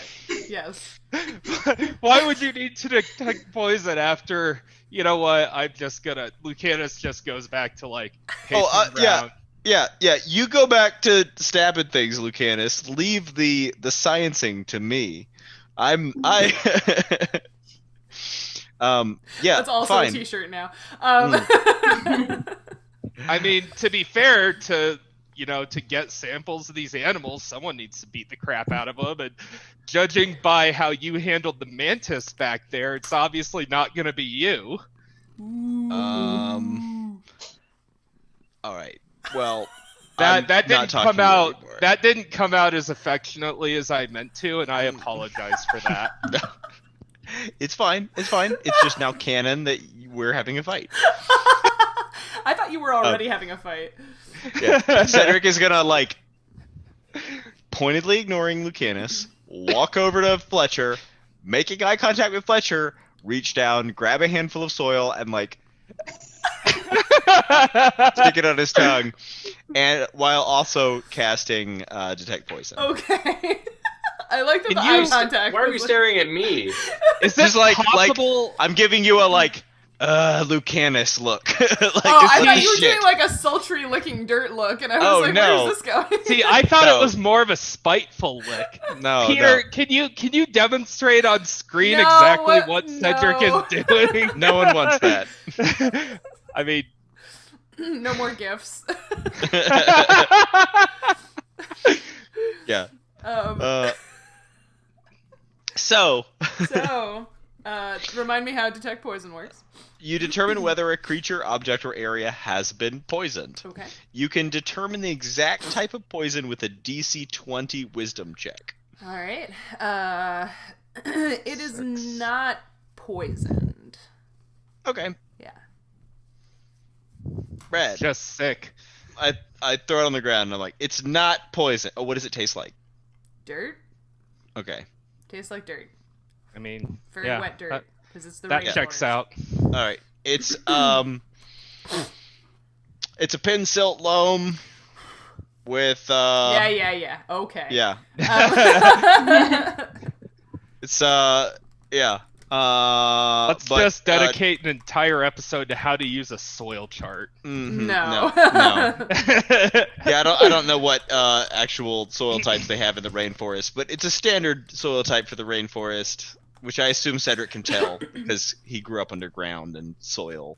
Yep. It's dirt. And dirt and stuff. Yeah, It's dirt. he's got advantage on stone Soil. checks, and Yeah. soil and stone they have a lot in common. Yeah, I'll give you that. But yeah, I mean, it doesn't. There's nothing strange about the dirt, and it's not poisoned. This dirt would actually make really good soil to grow mushrooms in. It would. I don't know. Maybe this tree's not a mushroom, and that's its problem. I don't Sounds know like anything that's what about its growing problem would trees. be. Yeah. I mean, Well, trees then usually before aren't mushrooms. Oh, I guess so. there's one last thing to try, and I'm going to cast Detect Magic to see if there's any kind of aura or what. It's detect magical auras, presence, absence, number of different auras and their power, and strength and location. You sense no magic. Wait, what about the stuff that Lucanus has? Well, I mean, yeah, you sense no magic other than your friend's stuff. Yeah. Yeah. Yeah, we've established that before. Like, when I say Okay. you sense no magic, I mean, like, the thing that he's looking at, right? Like, Unknown. Oh, okay. Yeah. Well, because the last time he did this, we were not in the room. Right, yeah. So, That's right. Yeah, well, in terms of canon, this is the first time that well, that's Fletcher would be learning about the magical properties of the stuff in like that's Lucanus's stash. true. But it's also a cone, so you would have to be within the cone. So I don't know. Oh, okay. Yeah. Never Yeah. mind. Yeah, like he has to like aim it. Okay. Yeah. Yeah, so I'm scanning the tree, basically. Right. It's Okay. not just Boop, looking everywhere. boop. It's not All like right. a tricorder where it just tells you everything about everything. Well, I thought it was like. Sorry, that was a previous Star thing. Trek dig for Cindy. Yeah. So, Fletcher, was that you said that was your last thing to try? Yeah, before I figured we would head out, and I would just be monitoring Sure. the leaf with the oil of vitriol and lead water from the river. Oil of vitriol and lead. Just like Mother used to make. Yay! Yeah, so you guys head out sort of in the direction of this ecotone. Fletcher, after, 20, 30 minutes ish, you look at that leaf in the poisoned river water, and it looks really bad, but not in the same way that the sick tree leaf looked. Like, the one that was with the oil of vitriol, like, that's an acid, right? Like, the leaf it's got, like, burned, like, brown spots on it. Like, it looks awful. So it looks... Yeah. And it looks more like the plant specimen you took from right alongside the river. It looks more like that, right? The kapok So tree... totally different symptom profile. Right. Yeah. Okay. Yeah. Mm-hmm. All right. Yeah, so that's the data you get from that. But you guys keep moving, and eventually you make it pretty much to like where the rainforest has basically petered out, and it's mostly behind you, and you're able to see in front of you because there aren't trees in the way anymore. This sort of like low grassland that's all like hill country. So it's like sort of, to all of you except for Cedric and Nautia, grass is maybe like, mid shin to mid thigh high. Just beautiful rolling grasslands, but also like dotted with hills, and a lot of the hills have like trees and shrubs on them. So it's sort of this like savanna-y type dealio. Yeah. So this is not a question Cedric would ask, but I'm just curious. Yeah. Do these grasslands, do they resemble the grasslands that we were with the Abixians? Because those are the only other grasslands we passed through so far. Kind of, yeah. It seems like, a cursory examination that like a lot of the vegetation feels similar. There are more trees and shrubs dotting this landscape than there were in the more southern grasslands. But yeah, it's fairly similar in its feel. Yeah. Yeah.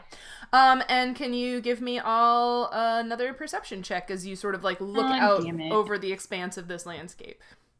Why damn it. Sometimes perception checks mean you find good stuff. Oh, not with the way I've been rolling. Never has that happened. What? 14.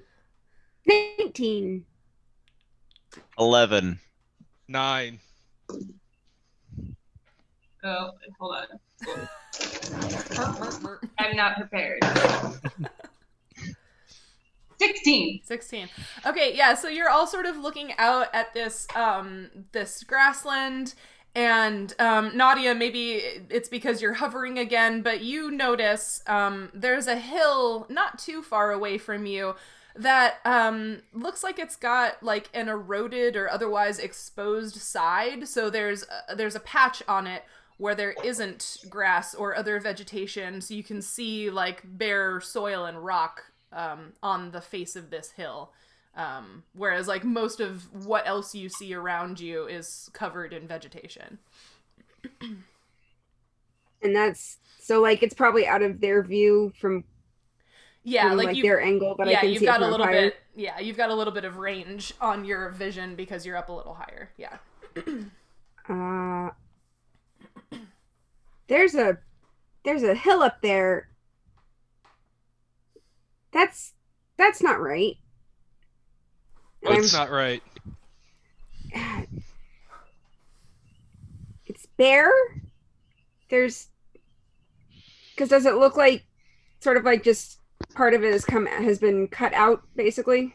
Kind of, yeah. It's not exactly the same shape as the other hills. It looks, like I said, like it might have been eroded or otherwise that like a lot of the soil and vegetation like sloughed off of it. Because the reason you notice it is because it's got this sort of like lighter colored rock exposed. So it sticks out against this sea of greenish grasses. Yeah. Yeah. Does it look natural, Nautia? Does it look like something I've seen around? Well, I mean, does it look like a normal landslide, or does it look like it's been strip mined? I don't know that that's something you'd be able to see at a distance. That's also not something I would know. Yeah, that's why I was like, does it look like something I've seen before? You haven't been to the hill country really that much. Like, you mostly stayed in the rainforest because that's where the streams and where your little safe little home was. I kind of poked around up there before and didn't see anything I liked, and so I just didn't come back. Right, yeah, because there weren't as many streams in this area and stuff and not as much cover. So you haven't been here a whole lot, so I mean it looks, like I said, it sticks out because it's a different color, but you can't tell much about it from looking at it all the way over here, because it's it's close-ish, but it's still a distance away. Does the water look more or less nasty than it has in the past? You'd like to look at the river as well? Yeah, I'll use the same perception checks for that because you guys were scanning all over. The river, as far as you can tell, looks about the same. Okay. Yeah. And it's still very wide here. Okay.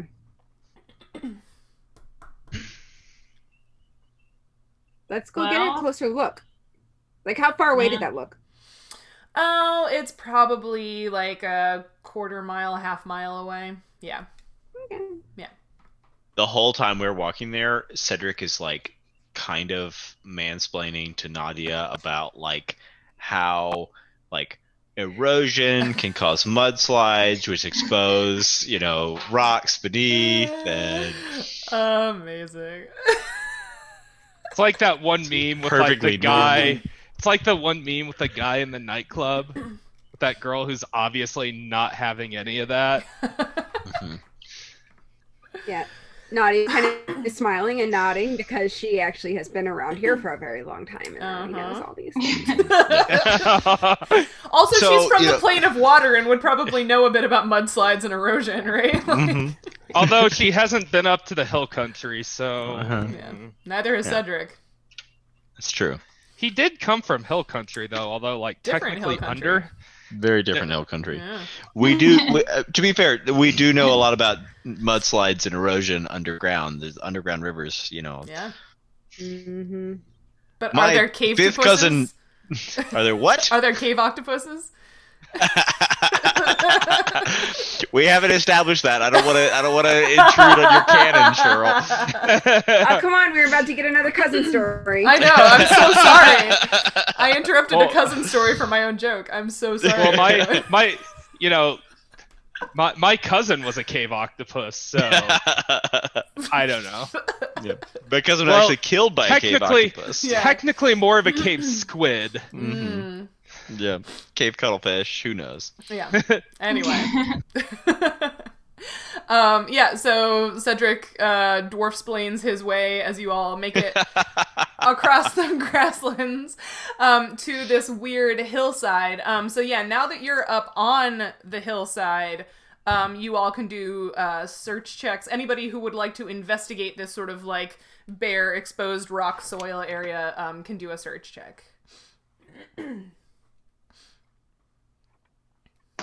Oh, sure. Oh, sure.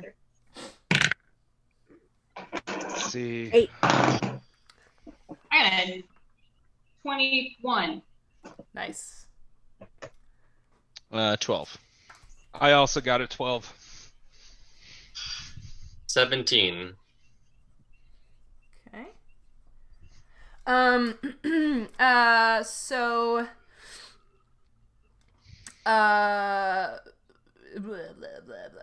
sorry, I'm reading my notes.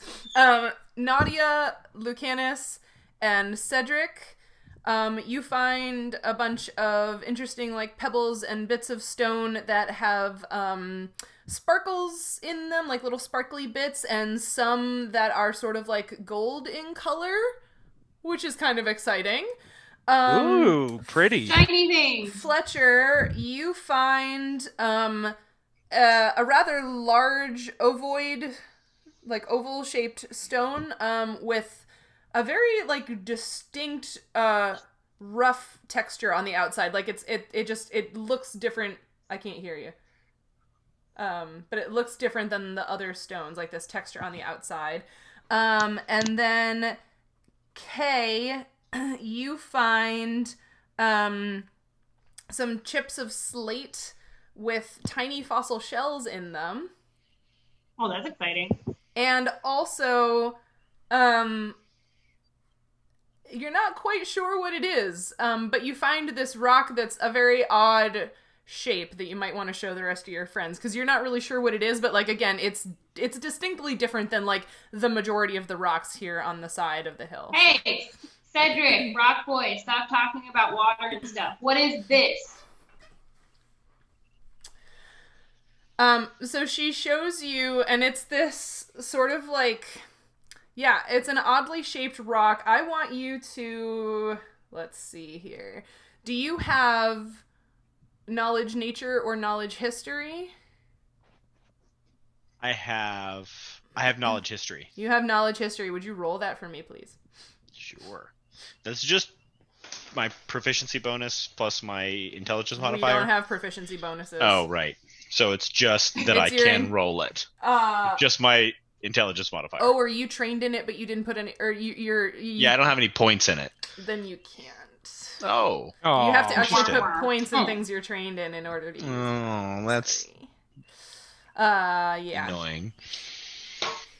So it looks like a weird rock. Can I do a local or nature knowledge? Yeah. Oh. Cedric is like, it's just a weird rock, and then Nautia comes up. It's like, But wouldn't Cedric have like some sort of knowledge of mineralogy? I have an advantage on appraise checks for gems and metal because I'm a dwarf, but she's not asking me to guess its value. So Right. Oh, yeah. I like see. you're trying to figure out what it is, and it's something for which that does not apply, which may give it away, but your character doesn't Lick know it. that. So. Well, I was thinking, in order to appraise value, you have to kind of know what it is. Right. So you can appraise the things that Cedric and Nautia and Lucanus found, or you can appraise the other things that you all found. But this thing, you have to sort of like it's going to take a little more to know what it is. Sorry. Sorry, Fletcher. What you found was an ovoid stone, so like a large sort of oval-shaped stone with a very distinct rough exterior. So it's like the texture of the outside of this shape is different than a lot of the surrounding stone. Yeah. So you've got bunch of pebbles with sparkles in them, and also some chunks of what look like they could be gold. This ovoid stone, some pieces of slate with tiny, what look like little like clam shells or whatever in them, K, and then also this sort of odd rock that I haven't given you a lot of detail about yet. But if somebody else knows something about nature or history and wants to give it a go. I just rolled a 12 for nature. It looks kind of like a tooth, like a canine tooth from like a predatory animal.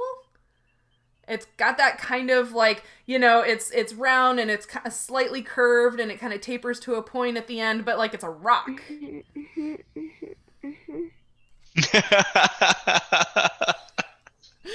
He's laughing at my eyebrows. No, I was laughing at Sydney's very uncomfortable, nodding and being like, "Yeah, I get it." Yeah, super helpful. Well, I know nothing about history nor nature, so don't look at me. I would definitely like to do a nature check. Okay, go for it.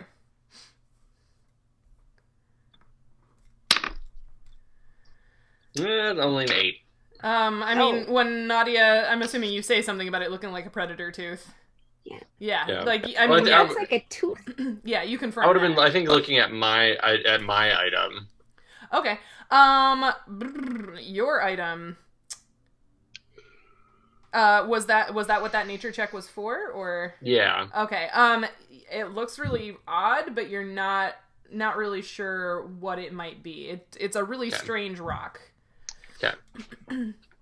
Hey Fletcher, come over here. Nautia Kay found a tooth Kay found a rock that Nautia thinks is a tooth. Yep, that one. Oh, I also found these. Here are these that have little shells in them, which is cool, I guess. Wow. Yep. Lucanus like hands Cedric a sparkly rock. Is this valuable? I'm gonna look at the rocks that have flecks of gold in them. So there are some rocks that have like flecks of something sparkly in them, and then there are some chunks that look like they could be gold. Is it pyrite? I feel like Cedric would know. First, you should appraise. Yeah. All right. Yes, it's pyrite. I swear, if I screw this up, it's gonna be. That's a 21. Hey! Yeah, so the chunks that look like gold, you realize are iron pyrite, or what's also known as fool's gold, because it looks like gold, but it's worthless. Except that it's cool looking. I like it. And then I like it too. Yeah, and the rocks with the little like sparkly bits in them, those little sparkly bits are mica, so it's another sort of like mineral composition. That's. Can I tell you another awesome thing about Ecuador? Oh my god. So yes, there's please. in the cloud forest, our rivers sparkle because of the pyrite in them. And so the Yumbo people that were living in the cloud forest, their pottery is considered worse because it's thicker and not as like formed, but all of it glitters because of the pyrite that was in those. You literally live in paradise. I'm like everyone should visit me. Oh, you like culture and history and shiny? Oh, I could do that too.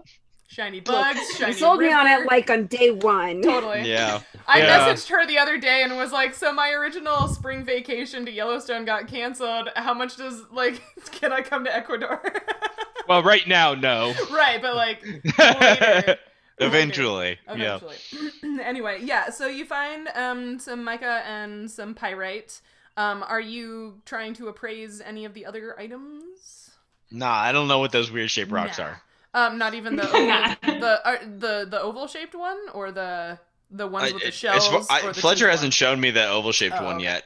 I know. When I came over, when you were pointing out the other things, I'm like holding it. Yeah. All right, I lick it. Okay. Do you want to give me another appraise check to see if you know what this is? All right. Oh my god. It's a natural one. Oh no. It's a rock. It's a really rock, unfortunate. Fletcher. It is a rock. As far as you can tell. So you can like complain to Nautia about erosion, but you can't tell what this. Oh my Don't god! you live on a rock bed? You rolled so high to identify iron pyrite, and you rolled so low to Yeah, identify. that's what I was gonna thing. say. I just love the differential between these two rolls in a row. It's I mean, it literally makes perfect 20. sense because the pyrite is really easy to identify, and this other thing is much harder. It's just. It would have been really embarrassing if I'd flubbed the pyrite roll and been like, oh exactly. yeah, this is totally a whatever. Yeah, That's a thing that Cedric doesn't know what it is. really unfortunate. Can I try a separate nature check on the other thing, on Fletcher's On rock? the oval? Yeah, go for it. It's gonna be a really high Or DC local? though. That would be. Go for it. We'll just see. Live for adventure. Lucanus is just standing around bored. I also rolled a natural one. I feel like can we just say that like between Cedric and Nautia they drop it and it hits the ground and cracks open? I'm holding it. Oh, well you shouldn't be. Are you sure you're holding it? I didn't give it to anybody. Okay, Oh. then he's holding it. I was gonna roll I never percentile. said it left my hands. I was gonna roll percentile to give you the option, or to give you a chance of dropping it, but he says he's holding it, so you don't drop it. Okay. Okay. Yeah, it's just a Are there round rock. Are there any larger pieces of mica around? Yeah. Like just like the yeah, I get distracted and go pick up one of those and start pulling the flakes off. Marvelous. Yeah. Cedric Micah is spends so like much fun. 2 minutes trying to explain to Fletcher, like, yeah, sometimes rocks will like get in water and they'll like roll around a little bit and they'll get rounded, just smooth on the outside like that. So Lucanus is But this Lucanus one's is not like smooth. playing. Lucanus is But it's, playing like, round hacky sack with shapes. a rock. You're playing hacky sack with a Hey. rock. Oh wow. Yeah. Hey Cedric, I'm pretty sure Fletcher is smarter than you. Probably knows that. Oh, wow. Woo! Cedric is smart about things. Yeah. Like, Yeah, I'm smart about some things. Like, yeah, he may know a Like- lot more about vegetables. like But- the iron pyrite. Yeah, but I know way more about rocks. Fletcher doesn't know anything about rocks. He knows lots of stuff about plants and weird bugs and stuff, but I know rocks and I know soil, and that's just a Maybe wrap. I'm just jealous because I don't know anything about anything. Oh. That's But- not true, Kay. You know lots of things about New Seychester and the people in New Seychester and the political groups in New Seychester. And you also Man. found the coolest stuff in this rock pile. It's true. It's true. So, and looking at those things together, like what looks like a tooth and shells embedded in it and things, would that, like, through schooling and natural history and everything I've gone through, would looking at those things collectively, have I learned about fossils and like prehistoric records of things? Yep. That's a thing. Okay, I was like assuming I would, but I didn't. I was like, Yeah. I feel like that is very much Yep. part Yep. of the like general nature you would be taught in school. Totally. Yeah, you So know. I think that's you know about looking at those things together. I think that's when it hits me because I had such a weird thing that I was like, right. what the hell is? But looking at it now, I'm like, I think now it's like a light bulb moment, seeing what looks like actual shells and stuff. Mhm. I'm like, oh, these are fossils. These used to be living things that slowly over time were buried and their normal living structure was replaced with minerals and now they're preserved like this. Hmm. So what I Interesting. have could be something that was knobbly at some point. A dragon egg or something. I don't know. I But mean, now they're That's basically cool, I stones. guess. What was that, Kay? Well, that's cool, I guess. I mean, now they're basically stones, but Kay, are you still sort of in the area where you found what turned out to be the tooth? Uh-oh. Oh, Uh-oh. no. No, we Oh, lost Nancy. no. there's 9 minutes left. Oh, no. Yes, she's definitely still in that area. Hi, Nancy. Kay, Hi, sorry. no, it's okay. Are you still in the same, like, general area where you found what turned out to be a tooth? Yeah, I guess so. I mean, Okay. where would I have gone? Yeah, so, Other like... than I shouted at Cedric. I was like, I found a rock! Fuck! So as Fletcher starts talking about fossils, the two of you look down in this area kind of by your feet where you found the tooth, and you see what looks like the The snout rest of it. of like whatever creature this tooth may have come from. It's definitely Yeah. like it's pretty well buried in the rock still. You're just sort of seeing like the outline of it. I don't know if any of you have ever seen a fossil like that in the rock, but like you know you can kind of like see the shape, but it's like really in there. It looks like you might need specialized tools and maybe even, you know, someone with more skills and knowledge about fossils in order to excavate it. But like Fletcher, that's a thing that you are aware of as a profession. So basically, we're in like the South Dakota fossil lands. Kind of, yeah. Yeah. But yeah, I mean- that's the thing you find. I'm kind of imagining this in my head canon is looking a lot like Wyoming because we have a crap ton of fossils up here. Yeah. Like people just find dinosaurs. Well, it sounds like you just found something. Something. Yeah. Something. A megalodon that ate our ship. That didn't happen that long ago. That megalodon would not be a fossil yet. It's a fossil. Pretty It sure ate our ship. it didn't die, so it's probably still alive. Which one? The first one or the second one? Oh, I mean, Yes. one of those Yeah. megalodons is definitely dead. yeah, all right, yeah, fine, fair enough. The smaller one. Yeah, The one I that ate, mean- the one that ate Floppy. I mean, maybe that smaller one got a crit on the big one and just Maybe. got really fat. You have no idea what happened to that battle because you ran the fuck away. Womp womp. And then Nancy's character got eaten by a crocodile. What? You remember that, I don't know right? what you're talking about. I don't remember. No, nothing. Anyway, is there anything else you would like to do here? Which are you taking any of these things? Wait, so everyone else I'm assuming is also standing by me and saw like the face, right? Yeah, I mean you can point it out to Yeah. everyone. Yeah, I mean it's not like a face. Like you can see like the curve of a snout and maybe like the shape of another tooth, kind of coming down from it, but like you don't see very much of it. Hey, But guys, it's also obviously found- bone, right? Hmm? Sorry. It's also obviously bone, right?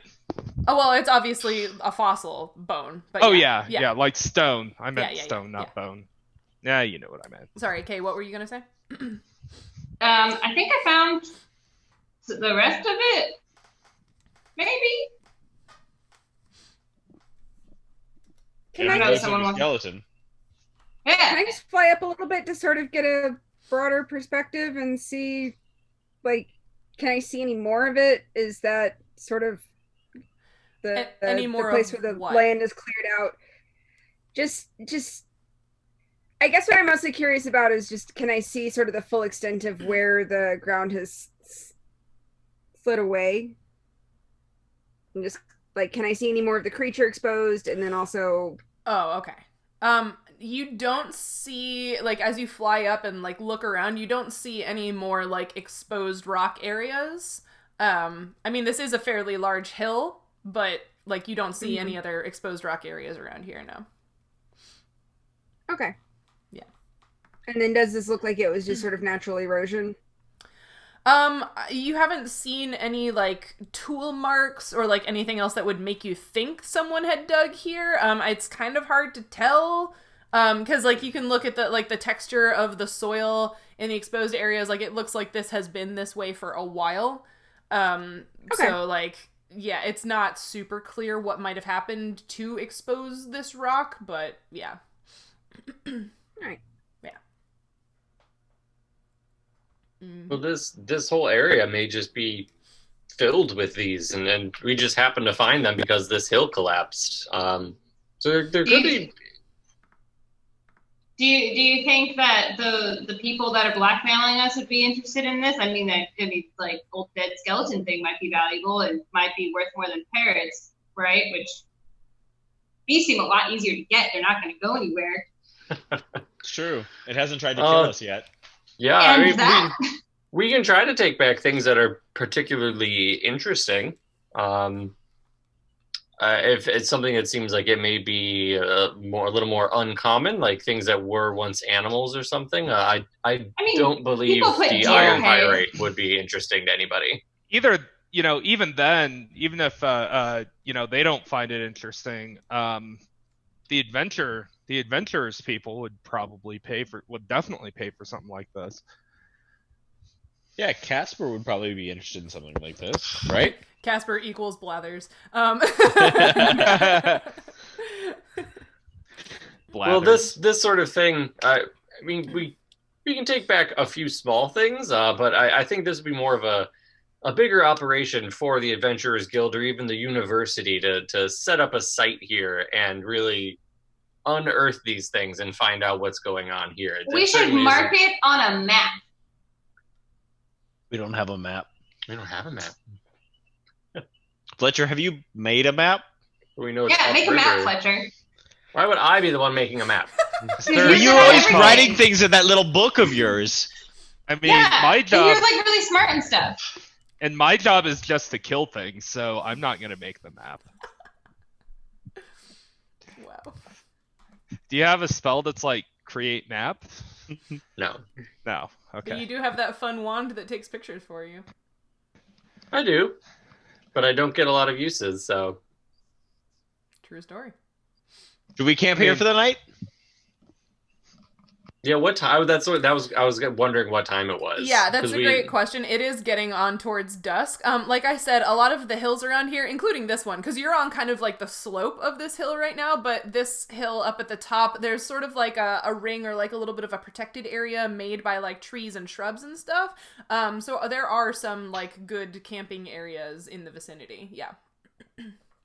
Well, the top of the hill though, even if it's a little more protected, if we start a fire up there, that can be seen from all over. Even if we do have some shrubs and stuff around us. So maybe we actually want to camp sort of in the like leeward side of this hill where it's collapsed. If there's sort of an embankment there, if I'm picturing the hill right, I'm picturing it as like. Are you thinking of like a this kind of dealio where there's like if there's like the hill going up and it's like collapsed down in this part? But there's almost like a cutout from the hill that we can kind of go there, so we're protected from a bunch of sides. There's not like a roof like divot. It's not like... a roof. I'm just thinking just a thing. So we're next to the hill, lower down instead of on top of a hill. Yeah, I mean, yeah, it's kind of like that. Yeah, it's not like super 3D and covery, but I get what you're asking. Yeah. Yeah. I mean, yeah, it's a little bit more than you would be like out on the flat ground, yeah. Yeah.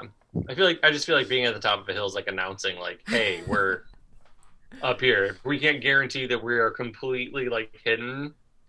Feel free to rob us. Yeah. Yeah. Okay.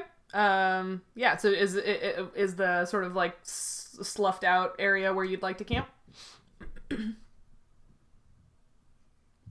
Good to me. That's my vote. Yeah. Okay. Yeah. So you set up camp there, and that sounds like a great place to stop. And we will pick it up next time with you camping there. Yeah. Yay. Yay. So Yay. Thanks so much for everybody playing, and I thought that was a really great fun like sciencey session. I enjoyed that. I hope you enjoyed it. Thank you to everybody in the chat or who was watching and not chatting. Thank you so much for being here. We appreciate you, and thank you so much for celebrating and appreciating our 20th episode and our 1-year anniversary with us. This is really special. I'm so excited that we've made it this far and made such great friends who come and watch us and enjoy what we do. Or if you're listening to us on our podcast later, thank you so much for hanging out with us and enjoying what we make. We are scientists who like to nerd out in our free time too. Yeah. Yeah. So this Nature Check project has been a labor of love for all of us, and I've really enjoyed making this and sort of getting into the gamer space with everyone. Yeah. So does anybody have anything they want to do to sort of like lead us out here at the end? We love all of you. Yay! Yeah. Thanks so much for supporting us over the past year. And if you like what you see, again, tell your friends, bring them in, and feel free to ask any sort of fun and interesting questions in the chat. Yeah. And don't forget, follows and subs on Twitch really help us out and make a difference.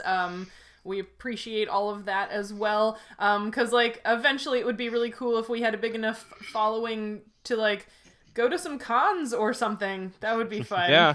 I think do traveling really shows. Cool. Yeah. Go on tour. That would be really fun. So we'll see. We've got big dreams. Here's to our next year, I guess. Yeah. Woo! So yeah, thanks everybody. And I guess we'll see you later. Bye. Yeah. Bye. Bye.